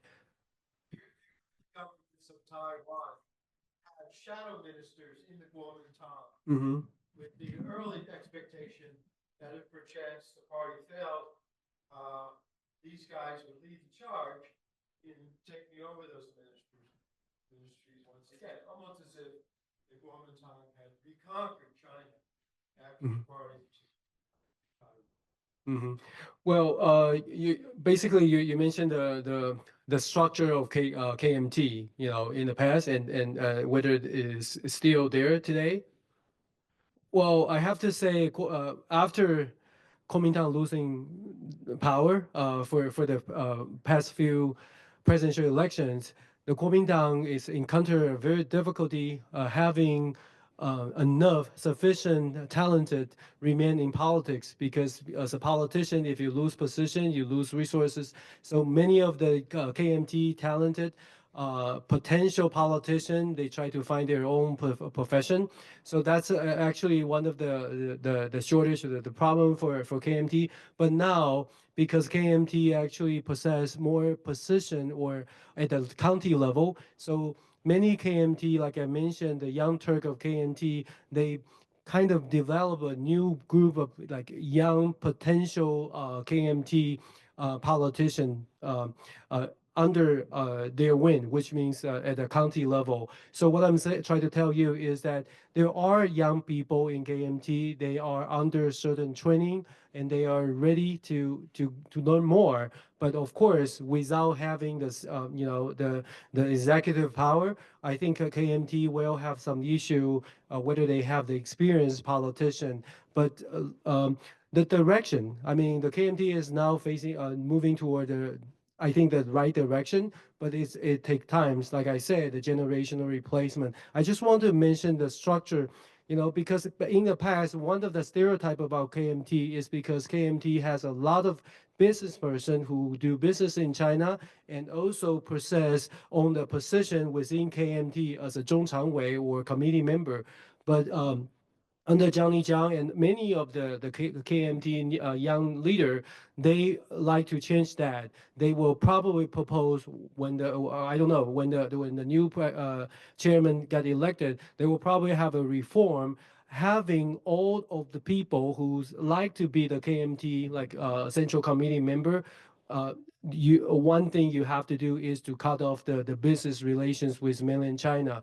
That's what I heard from within. So I think KMT, like I said, if KMT really like to regain power, there's a lot of things they have to do. Like I said, they deserve some blame, but they are moving toward like a true democratic party in Taiwan. Thank you. So I guess I'm gonna answer that Huang Guochang question. I guess you might all have your own personal opinion on Huang Guochang, but if we look into the historical facts that he was rise to power in during the Sunflower Movement in 2014, and at that time he was one of the key leaders of the movement. And really was this reflection of the aspiration and ideal of the younger generation in Taiwan, that they project this aspiration on him to believe that he is someone who is going to pave a new way, who is going to form a new power, who is going to, lead this younger generation to form this strong stance on China and then to fight against KMT to some extent, representing this very old-fashioned, excuse my language, Dennis, but very old-fashioned conventional power. And so that's why we saw the rise of new power party in either 2015 or 2016, and Huang Guochang continued to play a significant role in the party itself, serve as the chair for a couple of years, but then soon, because of his leadership style and his personality, we started to see the division within the party itself. And even more dangerously is to see Huang Guochang shifted his political position from one to another. He used to have this very strong position on China. He used to be very mindful of the power expansion of KMT. He seemed to abandon that, and then he joined TPP, I think purely out of political hunger. I think he saw an opportunity to reestablish himself as an influential political figure in TPP, and that's why he chose to join the party during the presidential election earlier this year. And now with Ko Wen-je, deep in the scandal, we are not sure about what will be the future for this third party, which is a great shame, because I do believe that Taiwanese people deserve a different option there. But I think TPP failed that promise. I think the last time I saw the poll number, TPP as of now has about 10% of approval rating. I am sure they will still play a role in 2026, because this is really their opportunity to sort of like make a case for themselves that they are still a sustainable political power, influential. So I am sure we are going to see TPP play a role in 2026 midterm election, either have their party members as the nominee or use that as a negotiation chip with KMT to get more power. How is that going to play out? We don't know. But I think recently we already see the tension between Huang Shanshan and Huang Guochang, which represent two different directions for TPP. So I guess to answer your question, a lot of people describe Huang Guochang as an agent of chaos. I kind of like agree with that. But I think that desire to have another option in Taiwan will prevail even beyond TPP. Yeah, okay. So first for the questions, I sincerely believe that every generations of Taiwanese people have their own enlightenment moment, I have to say. Yeah. So for example, there's a study conducted by Professor Huang Ji at Zhejiang University. He used the cultural panel data to show that during Hong Kong, China's repressions on Hong Kong in 2019, the percentage of Taiwanese people who support independence and who support Taiwan identity increased as a result of this repression. So because many people in Taiwan, they witnessed what happened in Hong Kong, so that they increased their support of Taiwanese identity. And in recent years, I also observed that many cases that there are many younger generations in Taiwan, in the end, at the beginning, they are quite neutral to the Chinese government, but then they noticed that there are some writers of the boy love novels in China were arrested by the Chinese government. So this young generation was shocked. So they no longer want to visit China or be Chinese anymore because of these boy love novels. So I think that all of these are some examples that if China really increase its coalitions toward Taiwan, indeed there are more Taiwanese people that are willing to stand up, not to. So I noticed, I know that many young people will say that I come out and fight not because I support the DPP government. It is because I want to protect my way of life. So it is one important motivation among many younger generations in Taiwan. But meanwhile, we also observe that especially in this year, the China government seems to be a little bit quite patient compared to the past few years, because China government also noticed that what they did in Hong Kong influenced public opinion in Taiwan. So this year we can see that just like Xi Jinping, he did not say about too much on the Taiwan policy in his New Year speech, and also the China government released some prisoners from China back to Taiwan 6 months before the presidential election. And we also noticed that China did not talk too much on its on the National Day's speech. All of this shows that China seems try to avoid a direct confrontation to Taiwan, especially for those younger generation, because they don't want this younger generation to be enlightened again on Taiwanese identity. And I think I can also say a little bit about the TPP, because that no matter you love it or not, TPP still have about $100 million for the next 4 years because from the financial subsidy from the electoral committee, because the current received enough number of votes. And also TPP have a lot of seats, so they can use this resource to do the training and to train its party members. So TPP will still be there. And in the eye of many Taiwanese people, TPP is the only party can defeat the two major parties at the same time, especially in the Hsinchu city election, mayor election last time. So many Taiwanese people believe that if you really want to choose a party which is not KNT or not DPP, currently TPP is the only viable choice, which is the only competitor against DPP and KNT at the same time. So even though now its chairman Ko was arrested and its leader, current leader Huang Guochang did not receive wide support, I still think that TPP will still be there, and TPP still have a lot of resource. I don't know where they got the resource from, but just give you one example. TPP, they have a regular training to its party member every weekend in all counties in Taiwan.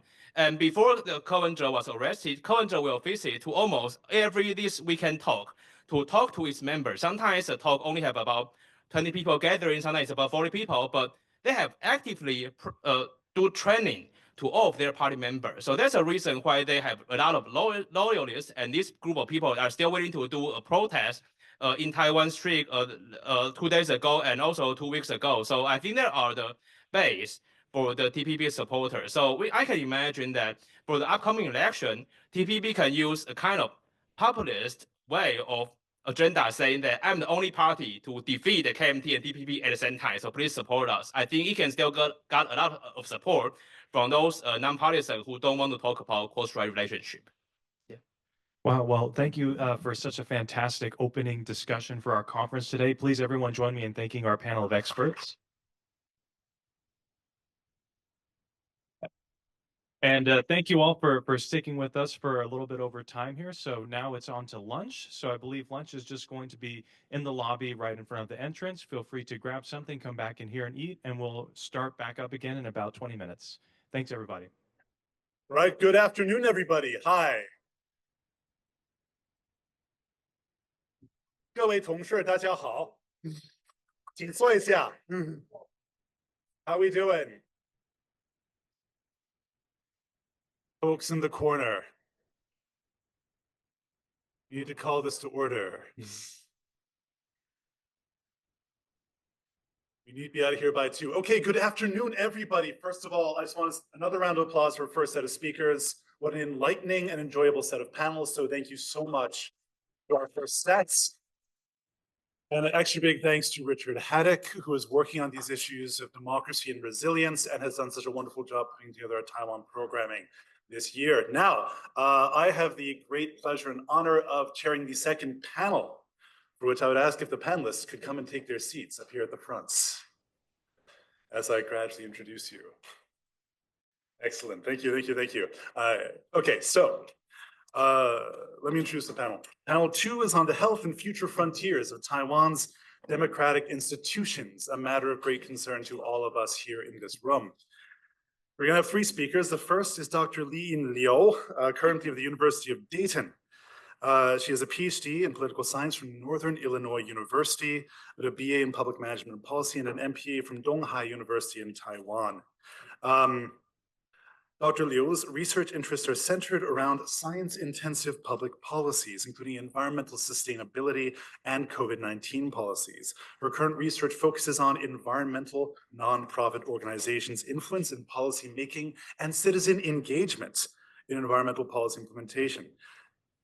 Professor Liu is also committed to advancing gender equity through her collaborative projects. She's been recognized for this as a Gender Equity Research Fellow at the University of Dayton, and has previously been a visiting assistant professor at Northern Illinois University. And she has also worked for the Legislative Yuan and non-governmental organizations in Taiwan.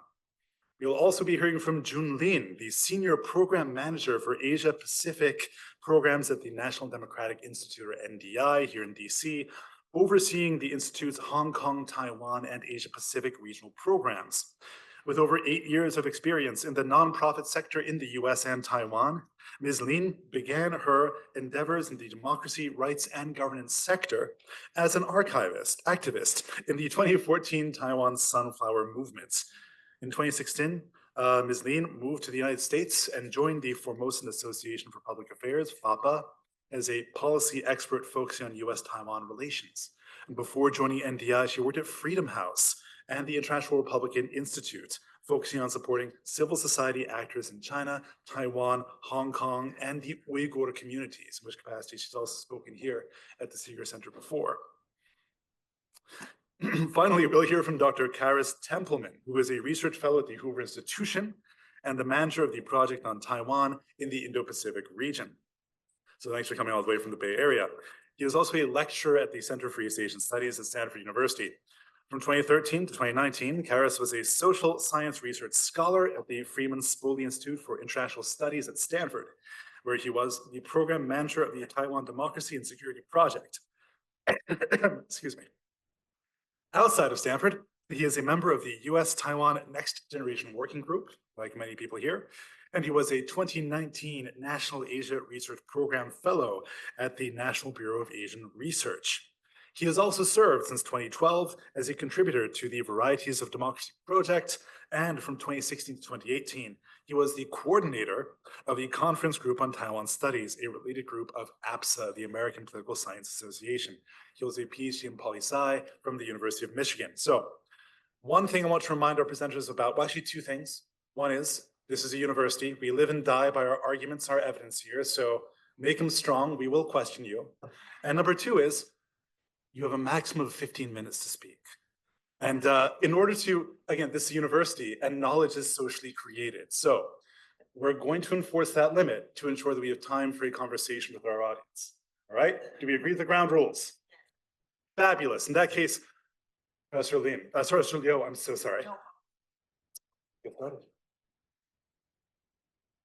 To ensure I only speak 15 minutes, I'm gonna start my time.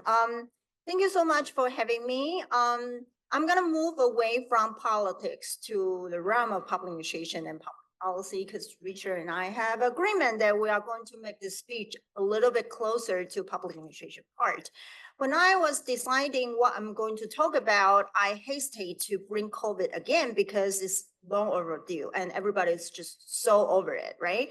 But I think that COVID can be treated as a case study to see how Taiwan can survive, and not only survive, thrive in the time of crisis. So if we, doesn't work. So if we see this chart here, I think most of us here are familiar with how good Taiwan is keeping COVID at bay, literally, right? So we didn't have any community outbreak until April of 2021. So after this, like during COVID, a lot of people were like discussing like why some countries are doing better and why some countries just completely suffer. And so there are some of the conventional explanation of it. And people are trying to figure out why Taiwan can be so resilient and successful in COVID-19 governance. So we usually will see these three factors from newspaper or from just your Facebook group and people's discussion of it. And they usually say, oh, during COVID, democracy suffers because they cannot use like coercive tool as other autocracy, which we know this is not true because Australia is also doing a very good job. New Zealand is doing a very good job. And most importantly, Taiwan's democratic regime is doing a really good job during COVID. And the other reason people will usually say in Taiwan is because, oh, we suffer from SARS. And because of SARS, we're doing a really good job now. Is that really true? Because you can see a lot of SARS veteran countries that also suffered. And SARS, this experience itself, may not be enough for us to govern COVID-19 well. And the third reason, which is quite ironic because personally I do cultural theory, but I really don't like this explanation of why Taiwan's success is people say Taiwan can succeed during COVID is because of a collectivist culture. Right? And what is collectivist culture? And some of them say it's linked to Confucius culture. Really? And then how can we explain the situation in Australia and New Zealand, right? So our team got formed immediately after COVID, trying to study how Taiwan governed this crisis. So we first look back to the traditional model of emergency management. This is actually from a very well-known scholar, Louis Comfort. She mentioned that a good emergency management need to have foresee cognition. People need to know this is dangerous, and the government need to do a good job communicating, collaborating in order to have a good control of the situation. But this type of emergency management, we found that can only work for a short-term emergency, for example, like tornadoes, typhoon, or earthquake. It doesn't work for a long-term emergency like COVID. So we wonder that if democracy is not the reason, what type of institutional factor might brought this type of successful governance to Taiwan? So our team start looking at state capacity as one of the key factors. And we conduct a comparative policy study. This 5 countries, including Taiwan, is what we study: Thailand, Singapore, South Korea, Taiwan, and Indonesia. And you can see we divide them into a 2-dimensional framework. One is their region type, the other is their state capacity level. Singapore, South Korea, and Taiwan, please note that I put them together. It doesn't mean their state capacity is all the same. I'm just showing that they are high state capacity country, but Singapore is middle in terms of its democracy level. Thailand is considered undemocratic country, medium state capacity, and Indonesia is high democracy but low state capacity. What we found after our qualitative study is that country with high state capacity, especially for its administrative capacity and extractive capacity, they are more likely to utilize a diverse range of policy tool for one policy event. I want to clarify here. Policy event is like, okay, quarantine is one policy event. But some countries say quarantine, they only use authority tool, that you cannot go out, right? But Taiwan as an example, just for quarantine this policy event, it utilized so many different type of policy tool, including authority tool, positive incentive, negative incentive, a capacity building tool, hortatory tool, or even learning tool in order to make this policy successful. And what we found is like, including Singapore, Taiwan, South Korea, no matter what policy they try to push, they use a variety range of tool to make sure this policy is successful and implemented well. And the other thing is that high state capacity country, no matter it's the democratic or not democratic country, they tend to use tool that need mobilization of resources in comparison to low state capacity country. And the third finding we found is like high state capacity country are more likely to be proactive than reactive to the situation. Now, after we talk about state capacity, does democratic regime has an impact on how we govern COVID? Of course, it has some weakness, and the weaknesses are what we see very often. The first one is democratic dilemma. If we want to have like coercive control, it's gonna sacrifice civil liberty. If we want to control the accuracy of information, then it's gonna sacrifice civil liberty. So in a democratic country, the misinformation situation is usually really bad. And also the second part, what I wanna focus on is the tension between bureaucratic system and the politician. We can see here in the United States that Dr. Fauci was trying to talk about what COVID is, right? And we can see a group of politicians trying to undermining his effort. And this also happened in the state level. But Taiwan is very interesting. You can see Taiwan every day, everybody's turned on CECC once or twice per day to watch their press conferences to understand what COVID situation is. So it's really a huge difference in Taiwan in terms of how people view politicians and how people view bureaucrats.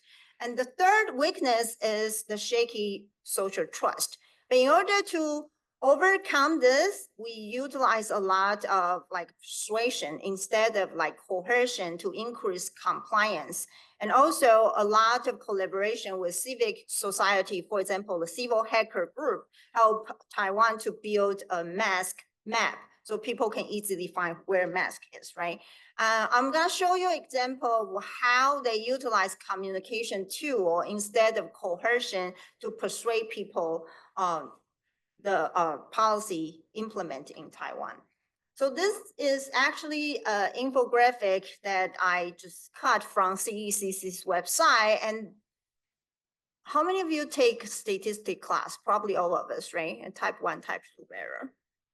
All Taiwanese grandma, no type 1, type 2 error, more than my student. That's how I joke around when I teach research class, because every single day they are teaching it. And every single day they are showing a number, making those scientific evidence very accessible to the mass public. So now, not only the bureaucracy, the bureaucratic system in the central level is doing their job.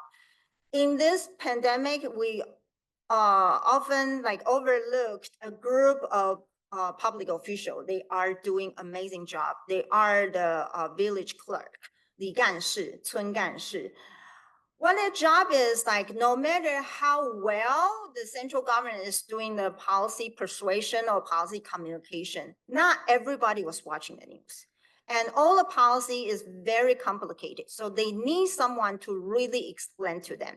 The other thing is that when we want them to comply with public policy, it's not only about providing incentive to scare them or motivate them. Sometimes it's because they don't have the knowledge or they don't have the capacity to do it.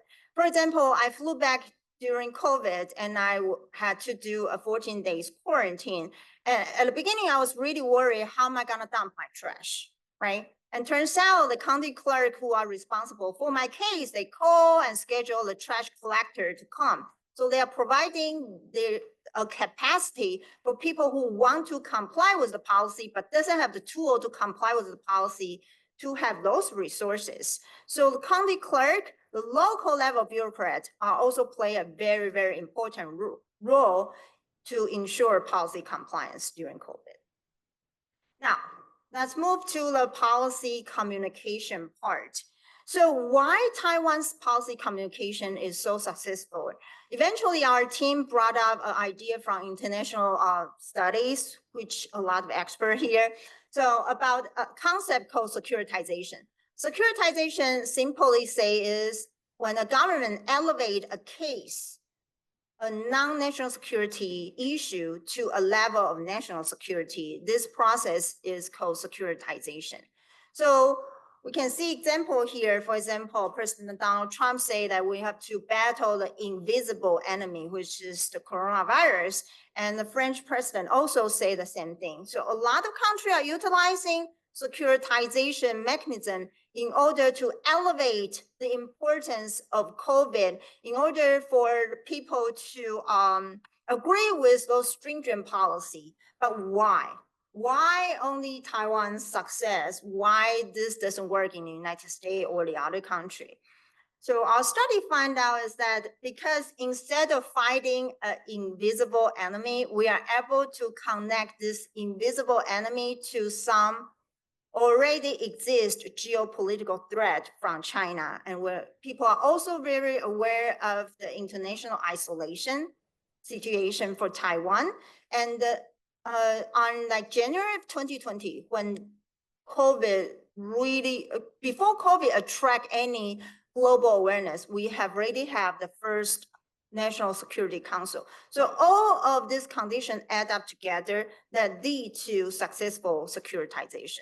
But what is the outcome of successful securitization? To be honest, the existing literature, they do not do a lot of empirical study to discuss what is a successful securitization. They usually mention that, oh, when a country can use a lot of stringent policy without a lot of pushback, it's called the successful securitization. But we really want to know what exactly is the outcome of securitization and what exactly is so-called exceptional condition for policy. So we combine a theoretical narrative policy framework together with the securitization theory. Narrative policy framework divide any type of policy narrative to 4 different elements: setting, character, plot, and moral story. So you have to tell a story to persuade people this is the solution to save everybody, right? And so during COVID, it's a war setting. And in Taiwan, we describe our mask production team like hero. They are saving Taiwan. And the villain, of course, is the external threat of coronavirus. So it's all outside, right? We don't have community outbreak at the beginning. And now the moral story is we need to secure the border and everybody needs to wear a mask. Let's see what's the outcome of it. So we conduct a conjoint experiment in Taiwan right when Taiwan are moving away from its zero COVID policy. And you can see the blue line is the non-narrative believer. They don't believe COVID-19 is a national security threat. And the black line here is people who believe that COVID-19 is a national security threat. And you can see that narrative believer, they are more anti the idea of moving away from COVID-19, moving away from zero COVID policy. And also you can see it really clear that they are really, really strict on the border policy and mask mandate. So this is the result and outcome of a policy narrative that utilize securitization effect. Okay, so even though I'm talking about COVID, but if you really think about it, this can apply to like Taiwanese governance overall, even post-COVID, or even when we still have a geopolitical threat, is like, no matter what, countries still need to run. No matter how excited politics is, policy still need to be implemented. So in this COVID as a case study, we can see that state capacity really matter. A policy design without one single tool, but a variety of tools really matter. Policy communication matter, make information accessible to people matter, and the policy implementation by the professional bureaucrat, no matter for the central level or the street level are all very important. So I think I cut it for 15 minutes. Thank you.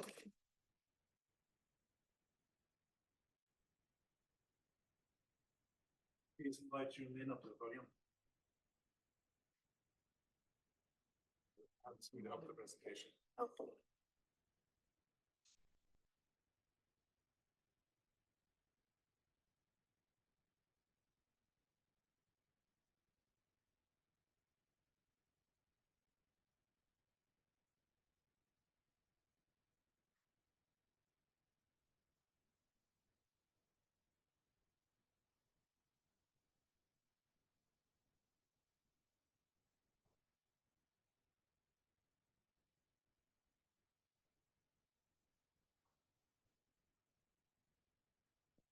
Hi, everyone. So back to politics. A little bit introduction for myself. Sorry. No, sorry. So maybe before we start, I just want to thank Seeger Center for inviting me. Obviously, as you can tell, I'm the only speaker that does not have a PhD. So today I'm hoping that what I can provide to you is more of a perspective from the implementer standpoint. So yeah, looking forward to more discussion and feedback from you all. And a little bit about myself.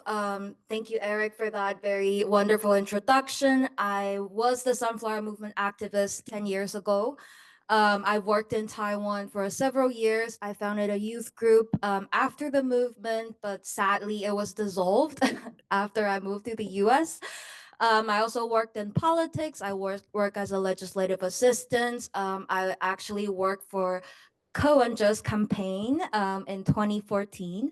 I also worked for Li Denghui Foundation as a researcher. But after I moved to the US, the first few years I worked with a very wonderful Taiwanese American community at FAPA. So I learned a lot about this perspective from the activists that was fighting for Taiwan before we were even democratized. And then I joined the usual suspects. All of my employers are now sanctioned by the CCP, including Freedom House, International Republican Institute, IRI, and now National Democratic Institute. So if you know NDI, we are a democratic assistant organization. You'll probably wonder, what is a democratic assistant organization doing in Taiwan? In fact, we founded our office in 2019 in Taiwan. During the pandemic, it was difficult, but we did it. And now we have about a 8-people team in Taiwan doing regional program, sharing Taiwan's democratic stories and lessons learned to other countries and civil society in the Asia Pacific region. So what I'm hoping to talk about today is a very quick overview of some of the democratic development in Taiwan in the past 10 years. I will start in 2014, which is the start of my journey in terms of fighting for Taiwan's democracy. And then I want to highlight some of the democratic development that's usually less discussed in the international stage, but I think it's crucial to why Taiwan is what we are right now. And then I would like to talk a little bit about some recommendation to international allies, such as you all, on how we can better support Taiwan to strengthen the democracy and also how to support Taiwan to help others. So yeah. So we all know Taiwan is a democracy, that's why we're here, but often people sometimes forget that we are a very young democracy. It's probably difficult I still find it difficult to imagine that the first presidential direct election happened the year that I was born. And also Taiwan, that is a democracy that grew from decades of party state ruling. Also, we're constantly under threats of foreign illiberal influence, namely the CCP, and we are very tiny. So I would like to talk about the impact of the Sunflower Movement, because I think that really shaped the past decade of Taiwan's democratic development. So a little bit about the Sunflower Movement, though I'm sure that you all are very familiar with it.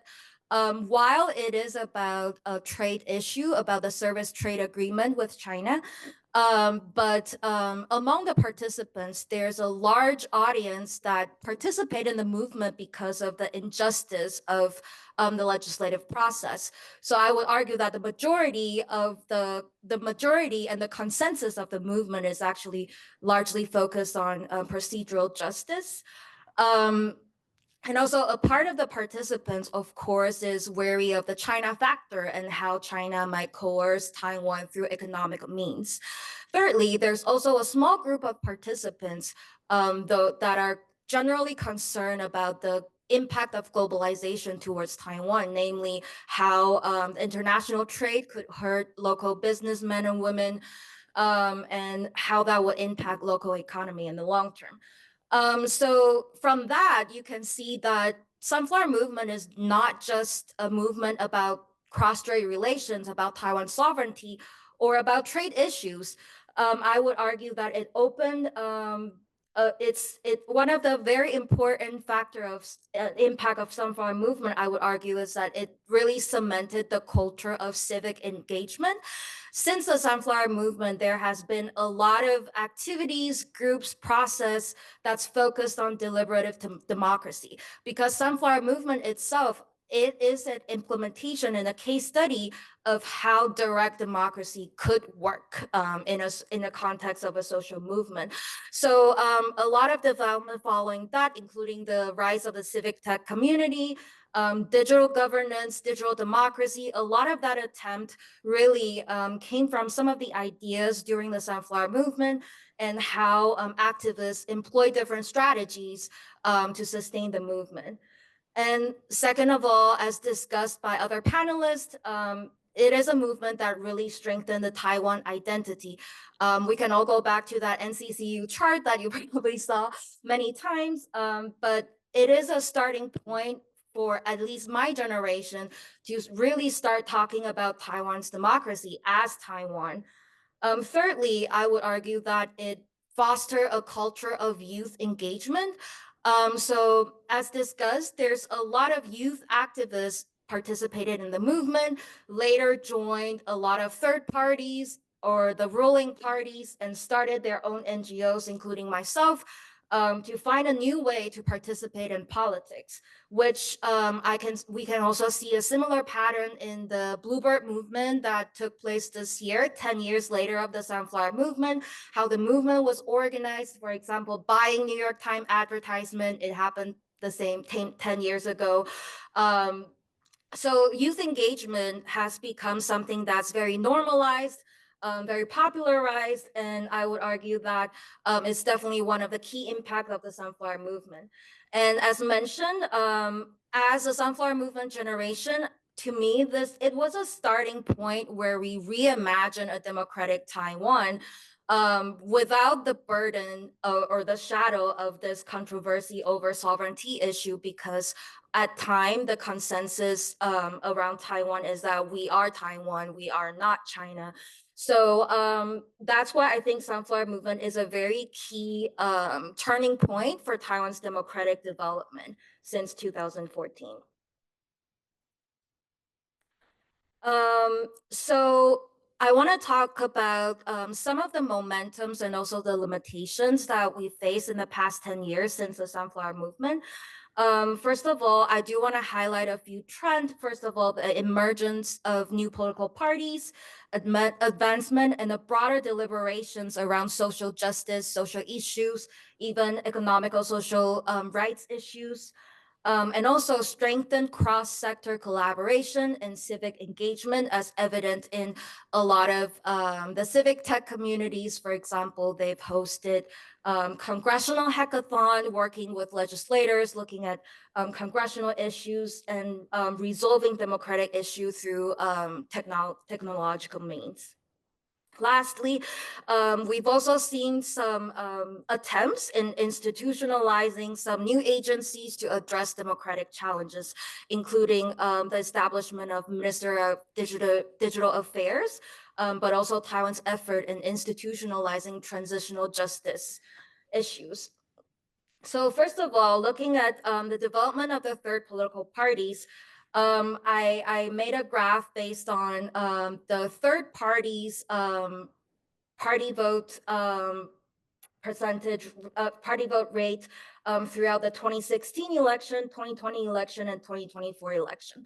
So right after the Sunflower Movement in 2016, we can see that the New Power Party is definitely one of the strongest contender, as mentioned by other panelists, led by Huang Guochang and prominent Sunflower Movement activists.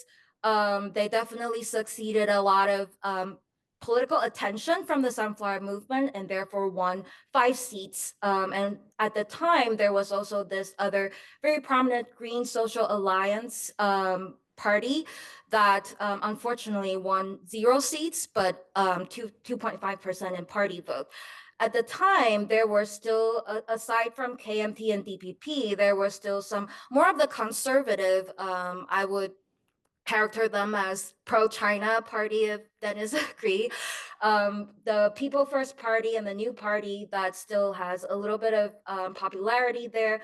But as you can see in 2020, as some of the reasons that our co-panelists mentioned, the New Power Parties has dropped to 3 seats, and the Taiwan's People Party has rose, and therefore, and in 2024, we see that they became the critical minority within the Legislative Yuan. And I think the ebb and flow of the third parties is a very interesting development. There's a few factors that limit the sustainability of some of the development here. First of all, the 5%, there are some structural factors that favors the larger party and create additional barriers for smaller party. For example, the 5% threshold for a political party vote to receive certain support, funding, and getting seats in the Legislative Yuan creates a lot of barriers for smaller party, particularly those that does not have a lot of financial resources, that carries less political attention.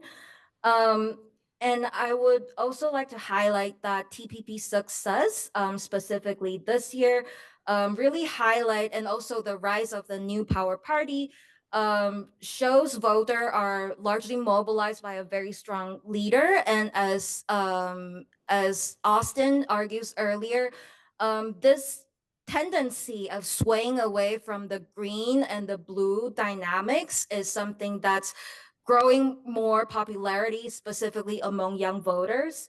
However, that does not mean that this, what we call the white power or the non-green blue camp, necessarily represents a different policy platform. That's something happy to discuss further. And I think that also suggests the trend of these new political parties suggests that the future political innovations may need to come from within the existing party or require exceptional circumstances or resource to succeed. And that's why I think in the next election, the dynamic and the new development of TPP will be really crucial. Another important trend in the past 10 years is the advancement of deliberations around social justice and rights. You all probably know that Taiwan legalized same-sex marriage in 2019. In addition to that, there were a lot of domestic debates around labor law reform, pension reform, etc. And some of the challenge that I would characterize here is that throughout this process, DPP's relationship with the civil society has changed a lot. In the past, most of the time, DPP is mostly viewed as almost like a movement-based party in the 90s. On a lot of social issues, they closely align with the civil society sectors. However, particularly on the LGBTQI issues, but also the labor law reform issues, there were significant differences that was presented. And I think one of the challenge for DPP is to transform from that movement-based position into a ruling party position and amend their relationship with the civil society. And one of the third trend I want to mention is a strengthened cross-sector collaboration and citizen participation. On digital democracy, definitely a big trend after 2014 is the use of digital tools to allow public participation in the policymaking process. So, for example, the V-Taiwan platform, the Polis platform that aims to build consensus among voters, that facilitate consensus among the policymaking process. That's something that's really worth noting. In addition to that, as mentioned, the civic tech community particularly work really well with the governmental sector, as we can see in the counter disinformation campaigns, in promoting digital democracy. The civic tech community has done a lot alongside with the government in the past, specifically under the 8 years ruling of DPP. Thirdly, I also want to mention this specific aspect of deliberative democracy. One of the attempt that the DPP government try to do is to facilitate consensus building with the voters, but also among the working level of the government official and staffers. The third picture you see here is what I think as an important role that's often overseen. After the Sunflower Movement, DPP actually hired one of the facilitator of the movement to form a policy dialogue team to really help governmental agencies to communicate among one another, but also to their voters. So I think these are all really interesting attempt to implement deliberative democracy. And lastly, as mentioned, there was an effort of institutionalizing new agencies to address the unique challenge that Taiwan faced. For example, the Minister of Digital Affairs and the efforts around Transitional Justice Commission, Ill-Gotten Party Assets Settlement Committee. Unfortunately, some of these momentums are very short-lived because partisan politics often hinder the progress of these initiatives. For those who were watching kind of like the transitional justice effort, you all know that it ended at a very ugly political controversy. And also with these new agencies, there's a lot of debate and controversial around how DPP assign personnel into these agencies. So that also creates further political polarizations. Thirdly, take Minister of Digital Foreign Affairs as an example. Throughout my conversation with a lot of the civil society sectors, a lot reflect that for those news agencies, the scope and the missions are not necessarily clear. They probably did not do a lot of good policy communication, and therefore voters do not understand what these new agencies are doing, and therefore they're not really welcomed by the civil society or the voters. So sorry, I'm a little bit over time, so I'm gonna rush through some of these last slides. So in conclusion, I think there are a few barriers for Taiwan to sustain our democratic development, in addition to PRC's illiberal influence, including political polarizations as evident and presented by our fellow panelists, and also generational divisions, recognizing that the Sunflower Movement generation is already 10 years old, 10 years older, and the young voter does not necessarily resonate with that generation. And in fact, a lot of the young voter this time viewed DPP as the establishment party and had a lot of dissatisfaction over livelihood issue under DPP's ruling. And thirdly, as mentioned by a lot of the panelists, with the setup of the legislative yuan right now, there is a legislative gridlock, which prevents Taiwan from making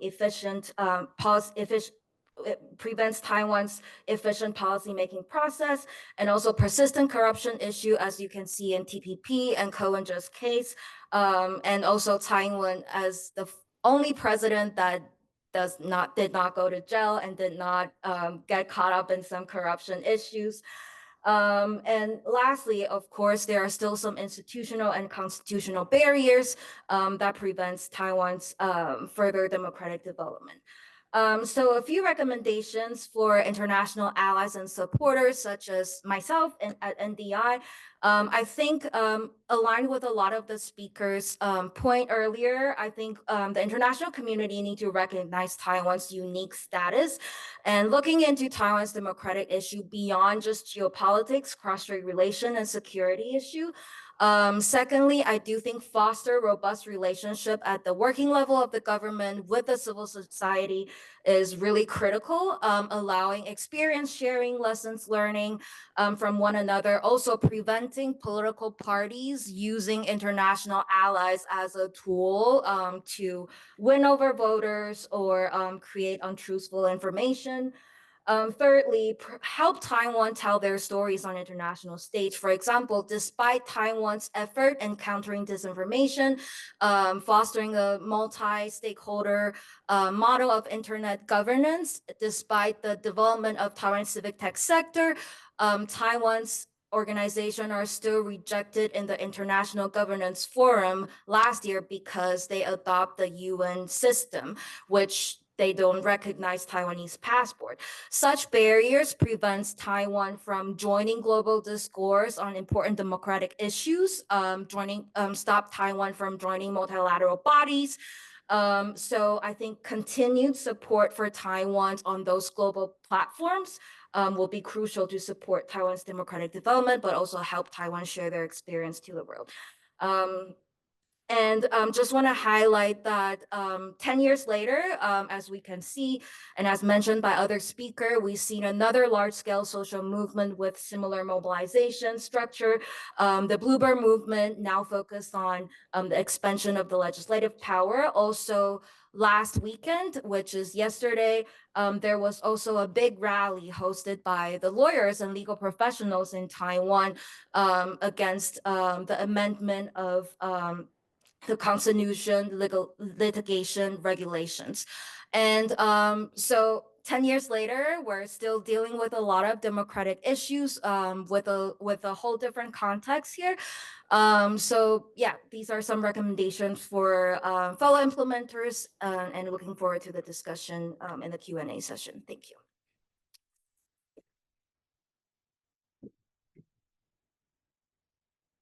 So if you want, Dr. Karis Templeman from the New Institution.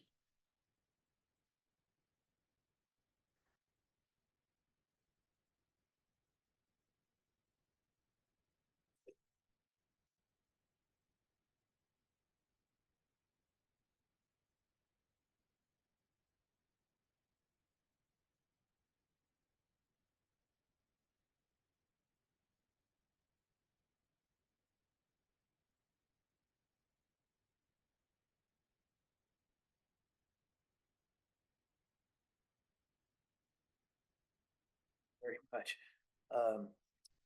So this is fun. It's a pleasure to be here. It's great actually to be the last presenter because I was worried I didn't have enough introduction of the topics I was going to talk about, but you've all done it for me.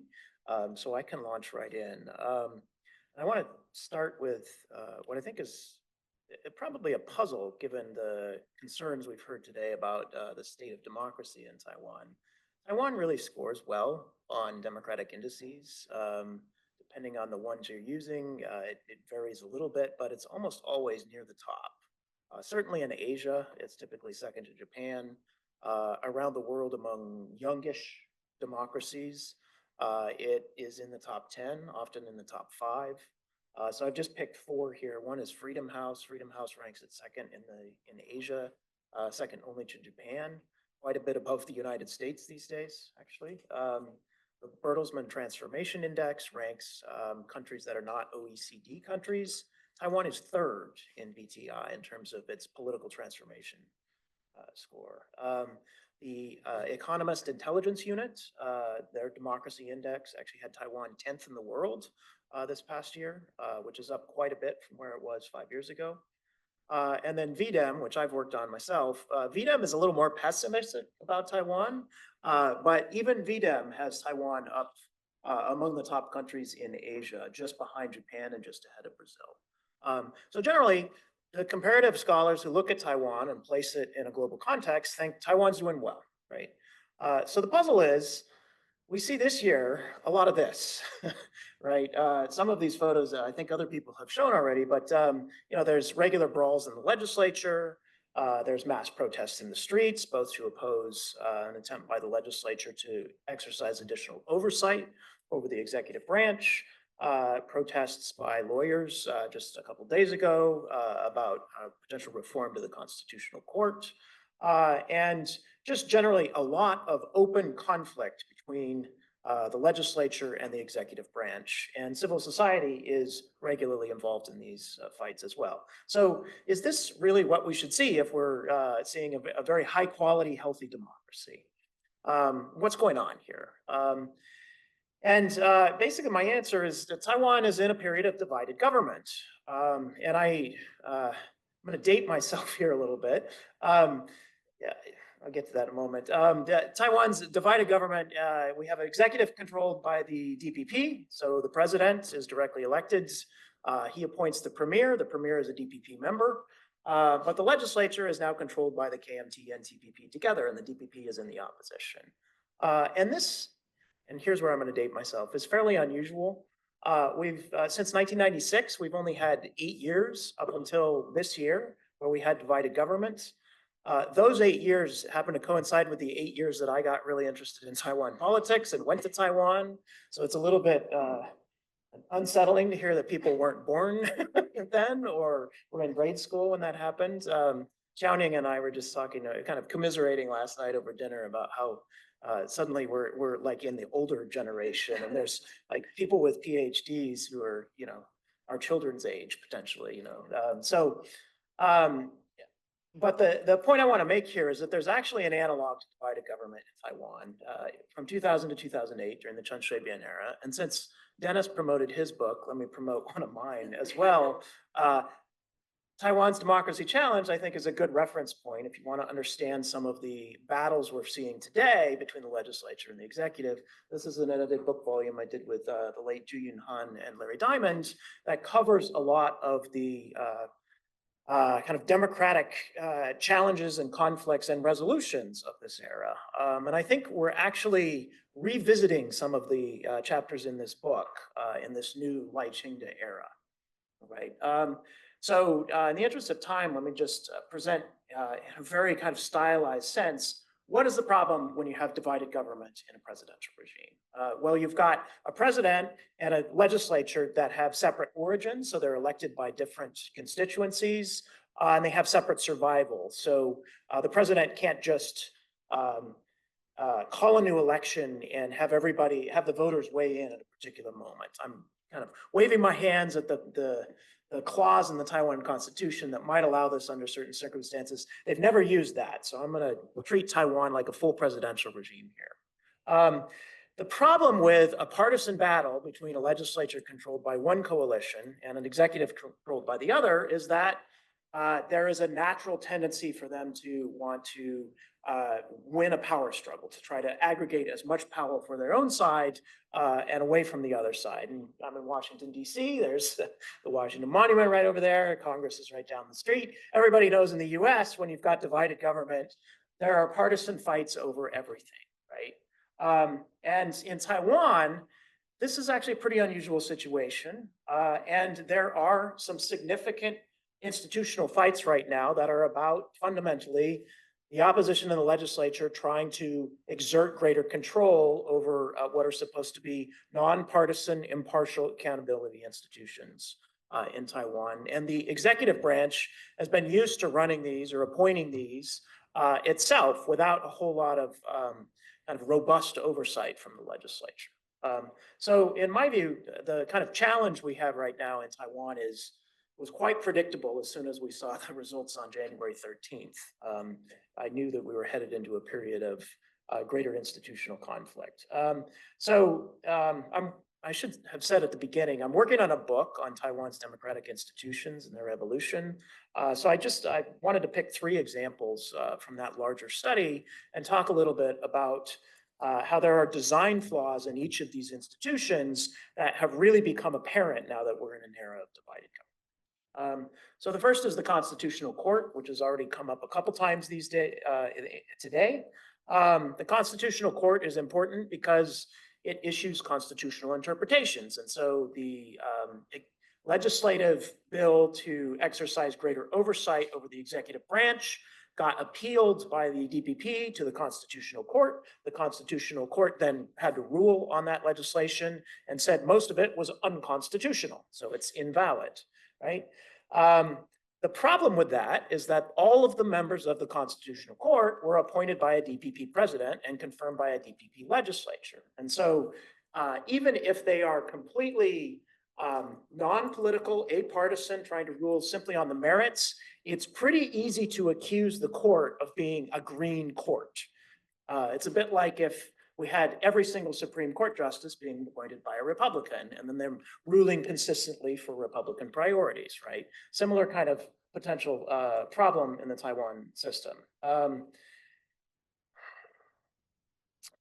So this is not just a DPP problem. This was also true at the end of the Ma Ying-jeou era. You've got court members appointed for 8-year terms. They're staggered, but if the president wins re-election and they have a majority of their own party in the legislature, after 8 years, every member of that court is going to be blue, or every member of that court is going to be green. And so to me, this looks like an obvious problem, and there should be a reform to fix this. Maybe you should have longer terms that don't exactly coincide with the length of 2 presidential terms.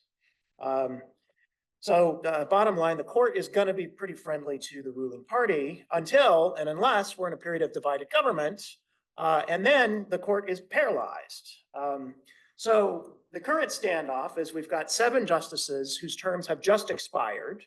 The President Lai has nominated a new slate of candidates, and the legislature doesn't like those candidates, or the majority in the legislature doesn't like them. And so they've simply refused to even hold hearings, let alone vote on them. And so we're potentially in a position where there's not enough members of the court to actually function. Right now they've got 8. They need an absolute majority to sit. The problem in Taiwan now is that there was a shift in the threshold for a court to make a decision from 2/3 of the sitting justices to 1/2, and the opposition now has decided they want to try to take that threshold up again. And if they do that, then the court cannot actually function. And so the protests in the street over the last couple of days have been about trying to prevent the KMT from implementing this new legislation that would effectively paralyze the court unless I assume the KMT wants Lai Ching-te to make some concessions on his own nominees for the court. So this seems to be a bad institutional design from my perspective. And in particular, you probably want the default position, if the 2 sides can't agree, to be something other than the institution ceases to function, right? This is bad if your constitutional court can no longer function, all right? So there's one example. The second is the National Communications Commission. One of the really interesting innovations during the Chen Shui-bian era was that the 2 sides, the Chen and the DPP and the executive branch and the pan-blue opposition actually came together and did some innovative institutional things. One of the ideas they borrowed from the United States was the concept of an independent regulatory commission, right? We have these all over the US government, but in Taiwan, this is a pretty new thing. And so the first 独立机构委员会 was actually proposed to be the National Communications Commission. and this was modeled on the United States. This is a pretty important committee because it regulates information communications and the entire broadcast industry. And in fact, it has gotten involved in some very politically polarizing issues, including refusing to renew the license of Zhongtian or CTI TV, which is a very deep blue television station in Taiwan. And so this commission then has been a target of the KMT ever since because they looked to the KMT like they were engaging in a partisan vendetta against pan-blue media. The reason that they looked like they were doing that is that they are again appointed by the premier at this point, rather than the president, but still a DPP member and confirmed by the legislature. And so all the members of that commission are DPP appointees. We're in another crisis here over the NCC, where Lai's nominees, he's got new nominees in front of the legislature. They have not been confirmed. And the commissioners' terms for those 4 expired in August. So we've only got 3 members of the NCC now. They don't have a quorum to meet, and so they're going to cease to function as well. Again, kind of a bad reversion point to have the institution cease here. The third case, which I'll bring up, is prosecutors' offices in Taiwan. There's actually quite a bit of innovation within the prosecutoriate during the Chen Shui-bian era to try to increase prosecutorial independence. And so there was a change to the way that prosecutors were appointed and promoted that tried to create more distance between them and the Minister of Justice, who ultimately oversees the prosecutoriate.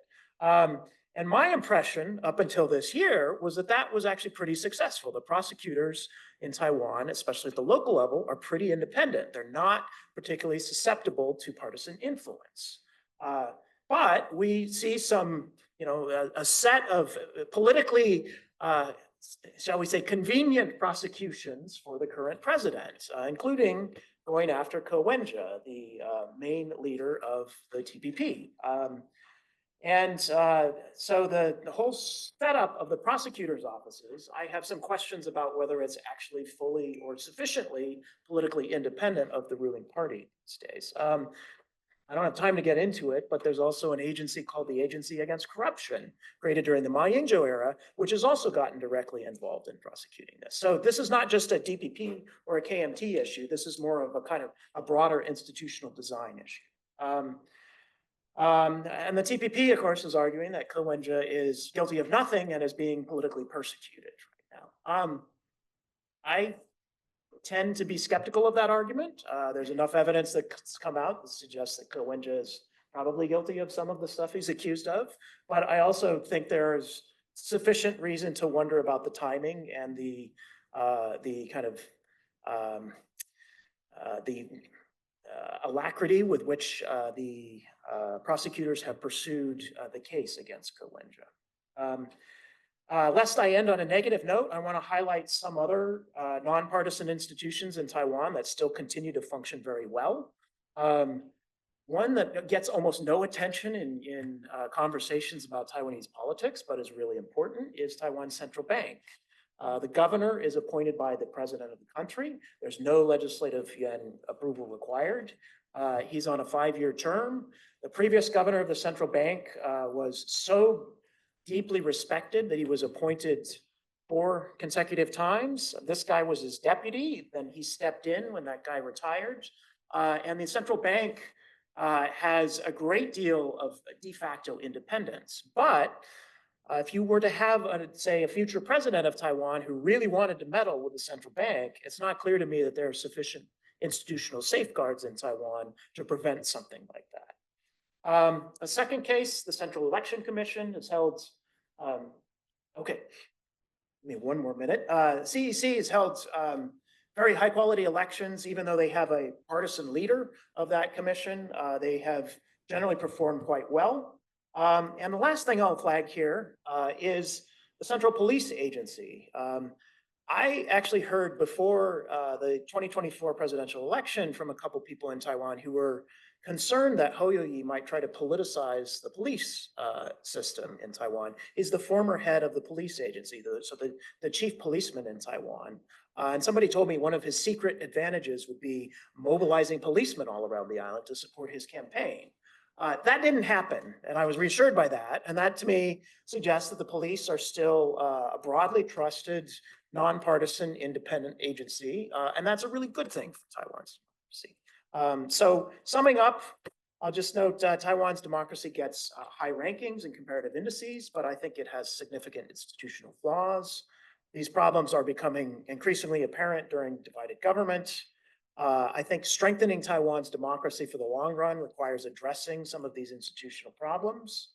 And the one point I would, or the one piece of advice I'd give to institutional designers is that if you're going to have divided government and a struggle between the executive and legislative branches, you need a reversion point that's not paralysis or complete failure of the institution. So you need a way potentially, if the court members can't, if the new nominees can't be confirmed, the old members stay on, for instance, or something that turns the reversion point into a continuing to function institution.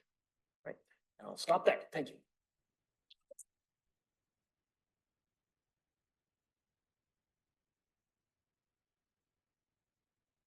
Thank you very, very much to all three of our speakers.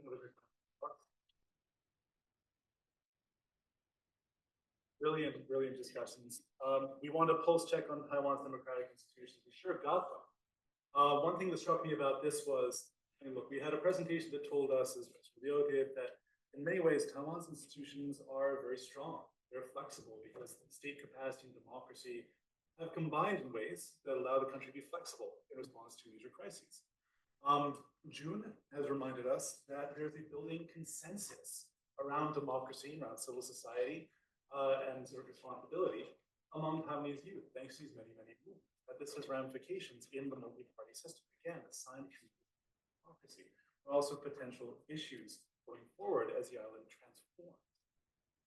Karis has talked about something very different, the way that perhaps a lack of consensus can also lead to problems in institutions that might not be designed for long-term durability, that might be a little too susceptible to sudden changes in the regime. We'll turn to Q&A in a second. And certainly when I run these Q&As, I like the first question to come from a current GW student. So keep that in mind. But but first, I'll take a moment. I'll ask Professor Liu a quick question. I really enjoyed the presentation. It gave me so much. You talked about the resilience of Taiwan's democratic institutions. June has reminded us very aptly Taiwan is a young, and sometimes we forget that Taiwan was under authoritarian rule by a party that was inspired by versus Mussolini and Lenin for several decades. You successfully dispelled the notion like that, but what about these decades? I think that the Lenin doctrine has also given Taiwan greater speed.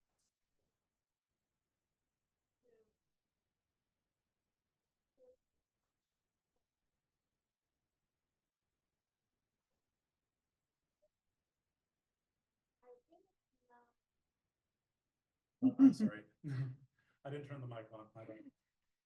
I think it's not only from the authoritarian regime to establish that. I think that the bureaucratic system in Taiwan is very, very different from most Western countries because we still have the very strict rule of selection and the process of selecting like non-elected public official and non-political appointees are still very trusted by people in Taiwan, and which really will to some extent, it shape how people perceive those professional bureaucrats and trust their behavior and trust their implementation of policy. So I don't, personally, I don't think it's completely related to what it used to be, an authoritarian regime, and the executive branch is just a tool for the KMT party's governance in Taiwan. I think the current trust in bureaucracy and the capacity of bureaucracy is because of the institutional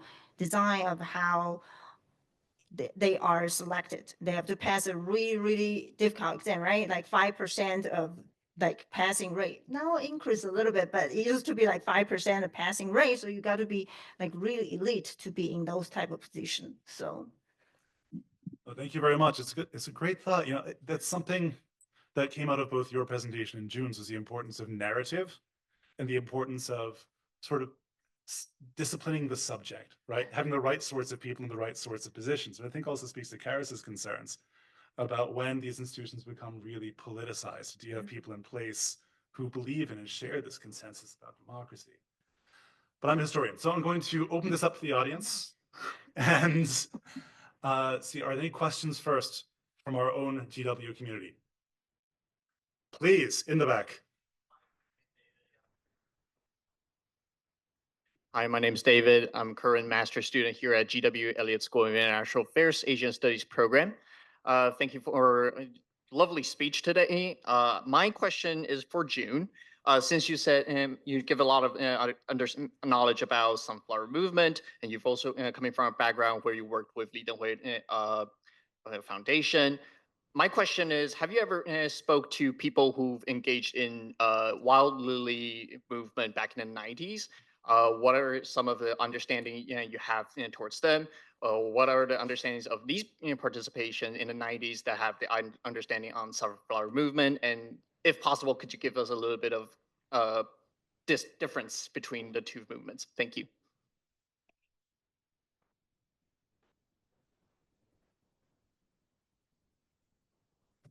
For that question. So first of all, a lot of the leaders of the Wild Lily movement are the politicians that you're seeing in the DPP party right now.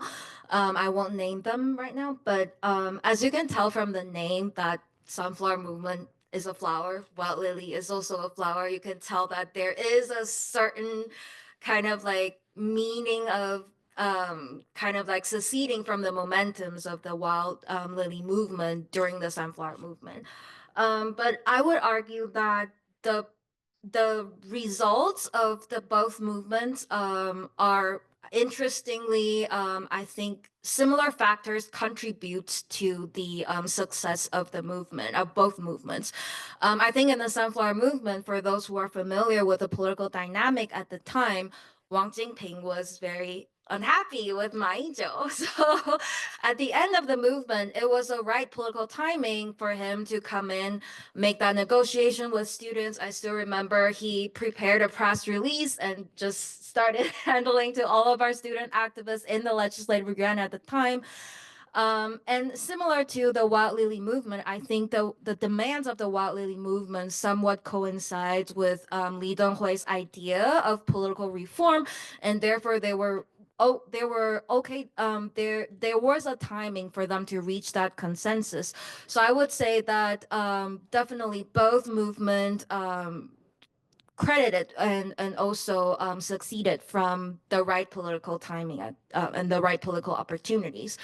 And some other differences, of course, I think in the sunflower movement, definitely from you can hear from my presentation and from other panelists, digital tools played a very important role in the movement, including the mobilization of the movement and also connecting with overseas Taiwanese American community or other Taiwanese community around the world. Similar patterns are also used in the Bluebird movement. In fact, the moment that the Bluebird movement happened, there were folks connecting scholars overseas. There were folks fundraising for that New York Times advertisement. So I would say that Taiwan has a very vibrant history of social movements, and I think that every new movement learned from the old ones, but whether it succeeded or not, it still really depends on the political opportunities at the time. Yeah, hope that answered your question. Let's open it to the floor. Please. Yes, Garrett Van der Wees again. I'm not a student here, but I actually used to teach here a Taiwan-related course. The question is for June, but I think also Karis, and you would be interested in following up on that. Youth engagement in Taiwan has been normalized after the sunflower movement, is what you said, June. But in the recent elections, we saw a very significant shift of young voters towards current.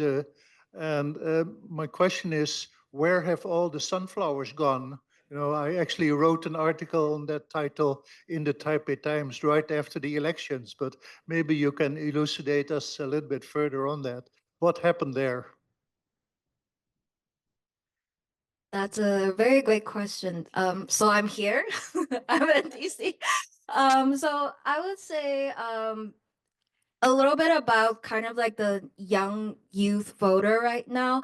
I also went back to Taiwan during January for the election. As a Sunflower Movement generation, I was fairly confused by what the young voters are thinking, to be honest. But I took the opportunity to talk to some of them, and I would say what Austin mentioned earlier in his presentation is one of the key factor. So imagine all these young voters when the Sunflower Movement happened. They were still in elementary school or in middle school. So they don't have a lot of memories of the differences between KMT's ruling versus DPP's ruling. And a lot of the issues that they care about, for example, livelihood issues, salary, basic salary, jobs, the rising housing price, all of these issues come out under the 8 years ruling of DPP. So for them, so for me, I view DPP as a movement-based party that rise from an authoritarian ruling, but for them, DPP is the establishment camp. So that's why they were eager to look for a party or a representation that's neither blue or green. And Cohen's narrative happens to really hit home for them. And therefore, I think that's one of the reasons that young voters kind of flocked to Cohen in this recent election.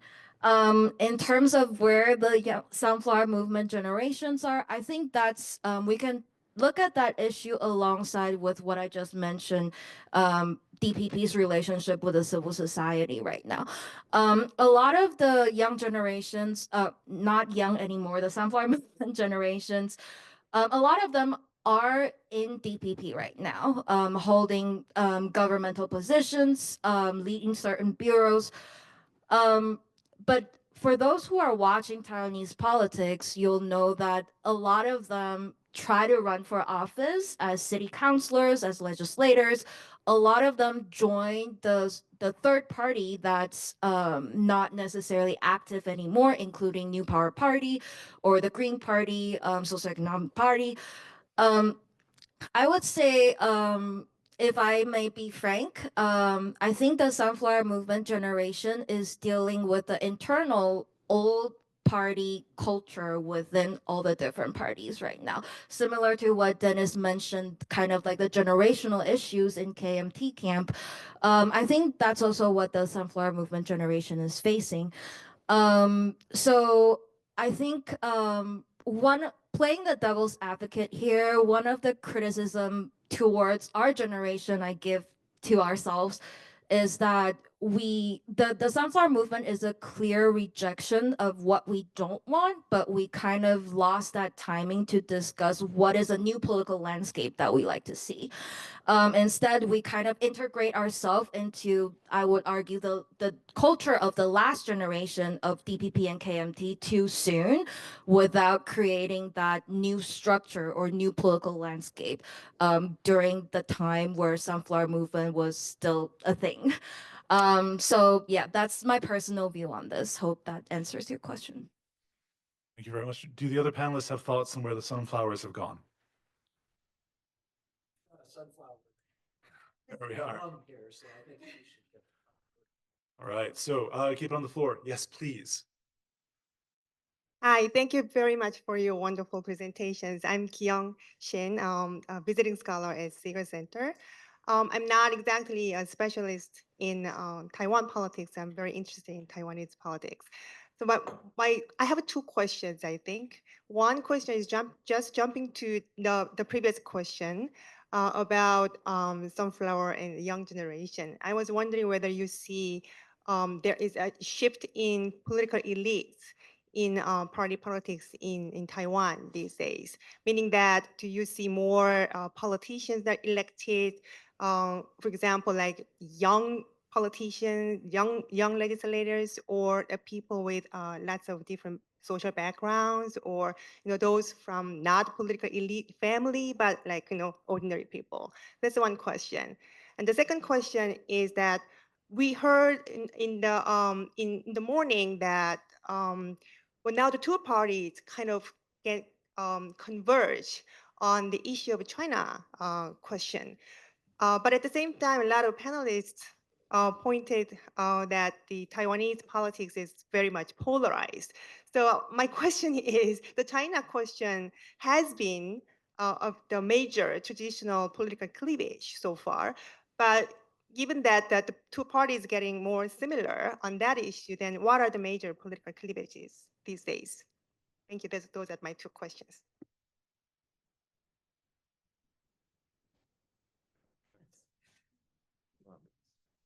Please do. Someone's got it.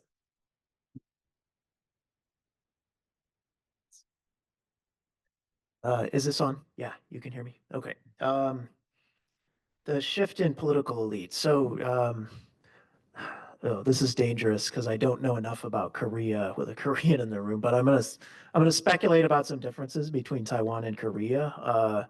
One is the how to put this? There's a path from the grassroots up to the national level that exists in Taiwan that is less common in Korean politics, it's according to at least what I've read about Korean politics. So it's very common for a traditional politician to start out at the township level or city council or county council, and then try to move up from there to the national level. And we actually see with the younger generation of sunflower students a similar kind of effort because Taiwan has a more permissive electoral structure at the local level. They use SNTV in large multi-member districts. It's much easier to win a seat with a narrow share of the vote at the local level. And so the reason you see the New Power Party candidates actually running and trying to build the party at the local level is it's easier to win, a seat with say 10% of the vote there. And I don't know enough about Korea to know if that strategy exists. So I'm kind of thinking out loud here, but I suspect there's a greater diversity of backgrounds as a result, a greater diversity of ages, fewer people from traditional political families. And then there's some interesting differences across the parties as well. So within the DPP, especially during the later Tsai Ing-wen era, Tsai was very deliberate about cultivating a younger generation of talent, people who had kind of non-local factional backgrounds and trying to get them experience within the party and groom them for national politics. With the KMT, you've seen a lot less of that. And then with the TPP, it's so new that there are lots of opportunities for people to run, but I don't know how long the TPP will be around. So that may be a temporary phenomenon where there's a flood of people with non-traditional backgrounds who aren't with us for very long, at least in national politics. I don't know. No, I fully agree. Actually, I actually do think that in Taiwanese politics, the grassroots representation, I would still argue, is more important than an elite background. I think a lot of the young generations, specifically, sorry, I should stop using young generations because Sunflower Movement's not young anymore. A lot of there was a wave of youth political participation after the Sunflower Movement, and a lot of them actually went to kind of like the municipal level and the city level. So not necessarily directly running for national level positions. A lot of them started from that. And if you look into the DPP fraction culture, you'll know that what DPP cares about, if I may say, is that you have that on the ground experience running for campaign, right? So I think in order, specifically in the DPP culture, if you want to go to certain positions, you need to start running from the bottom. And I think that is still very true. So I do think that the grassroots representation in Taiwan's, specifically young politicians, is still very sufficient and prominent. And I also want to, following with your remarks, I also want to highlight that in the rising or the new political parties, there's also some trends that I failed to mention in my presentation, which is the rise of issue-based party and local parties. I think that is a very important trend that sheds some light to your question, which is whether an elite background is more important for Taiwanese voters or kind of like the cultivation of local issues. And for example, in terms of issue-based party, one of my favorite example is the Obasang party. If you know what Obasang means, it means auntie or grandma. So they don't talk about like independence or sovereignty issue of China. Instead, they care about livelihood issue that's directly connected with every voters.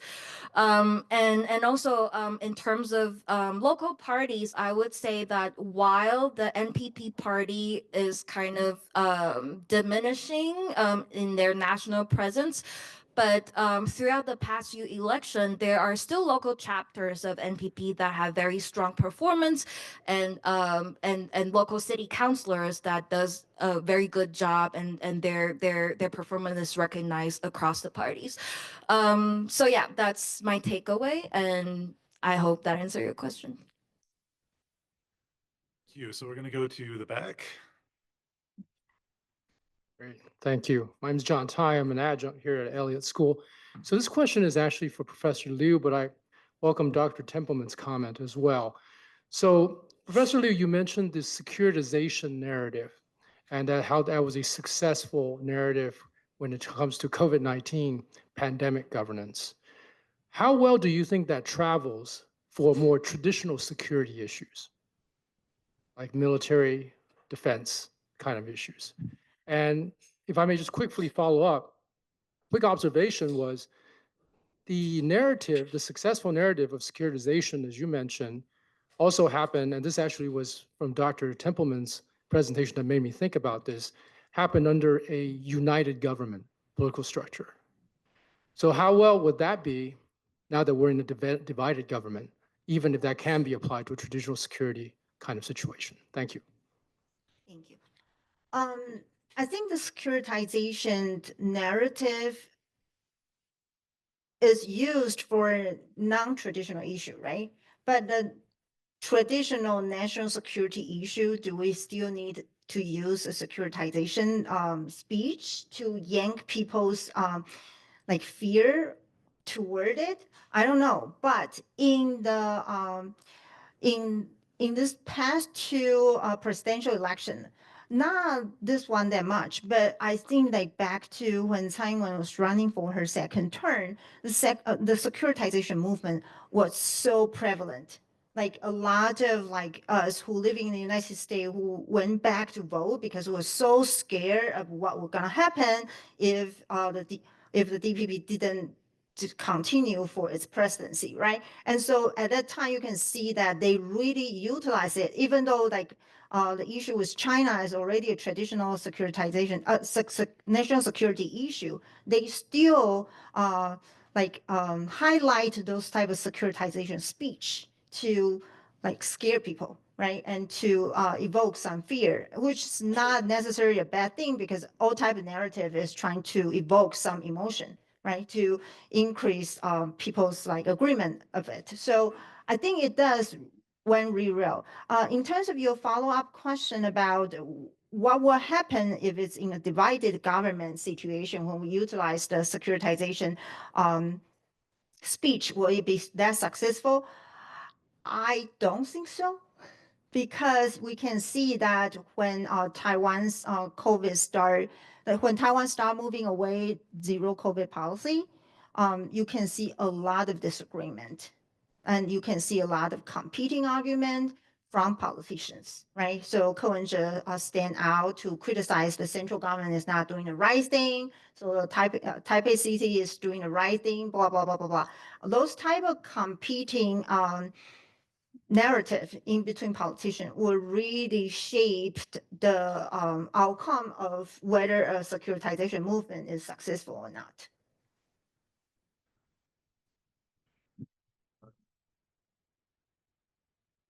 So um, on COVID and whether if we had had divided government, whether Taiwan would have had as effective a response to COVID, I'm actually a little more optimistic. I think one advantage of SARS, I know you argued that SARS was not the determinative factor in Taiwan's success, but one thing that SARS did do for Taiwan is force the legislature to set up the central, CECC, Central Epidemiology Command Center, right?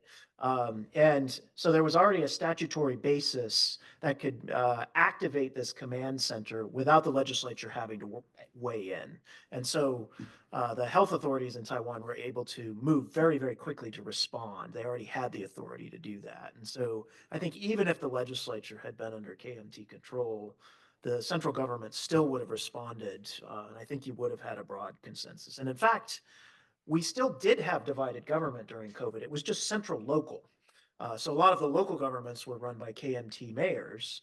And there we did see, after an initial kind of rocky period, settling in on a broad consensus about quarantine and who was responsible, about the length of quarantine, about the local government and police authorities' role in ensuring that people kept at quarantine. But then on vaccines, when they turned to vaccines, it got completely politicized. And so it's a very different story on vaccines. There's the DPP supported vaccine and the KMT wants a vaccine through a Chinese supplier. And it just, I find those two actual responses to be quite revealing about Taiwan's partisan politics, and the divergence there is not entirely clear to me about what's driving that. So I'd be interested in your thoughts on that too. Thank you. We have time for one more short question. You there with the coffee, please. Actually, it's more like a quick comment because I used to work for the former Chief Justice of Taiwan Constitutional Court. So I really resonate with some like comments and observation on this panel. And I just want to make one quick comment. Maybe that might help Dr. Templeman's study, because regarding these institutional challenges or obstacles of Taiwan's democracy, I think one important issue is the impossibility, high threshold for amending the constitution, because that blocks many solutions to systemic issues. For example, you mentioned that the regional constitutional design of the staggered terms for justice that intended to prevent, intend to prevent one party from dominating nominations, but in practice, we just got like green courts or blue courts. And if you want to fix that, you need to like revise the constitution again, but that's not gonna happen in the near future. And also like many reforms in the legislature now, they aimed to hold the president more accountable, but that also require many constitutional amendments. But now our legislatures from opposition parties, they mainly rely on legislations. So that's why many of their attempts were declared unconstitutional under current constitutional framework. So it's just one quick comment that might be helpful. Thank you. All right, folks, we are at 2 o'clock. Unfortunately, that is time, but perhaps our speakers will hang out a little bit afterwards. One more round of applause for our second panel. And another round of applause for AD Richard Haddock, for Adam Bubinich, and the whole crew who makes this possible.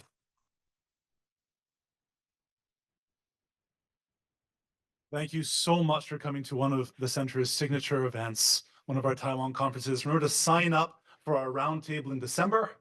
And remember to keep us in mind for all of your future Taiwan and Asia-related events and other programming. Thank you so much. We hope to see you back here real soon. Have a good day.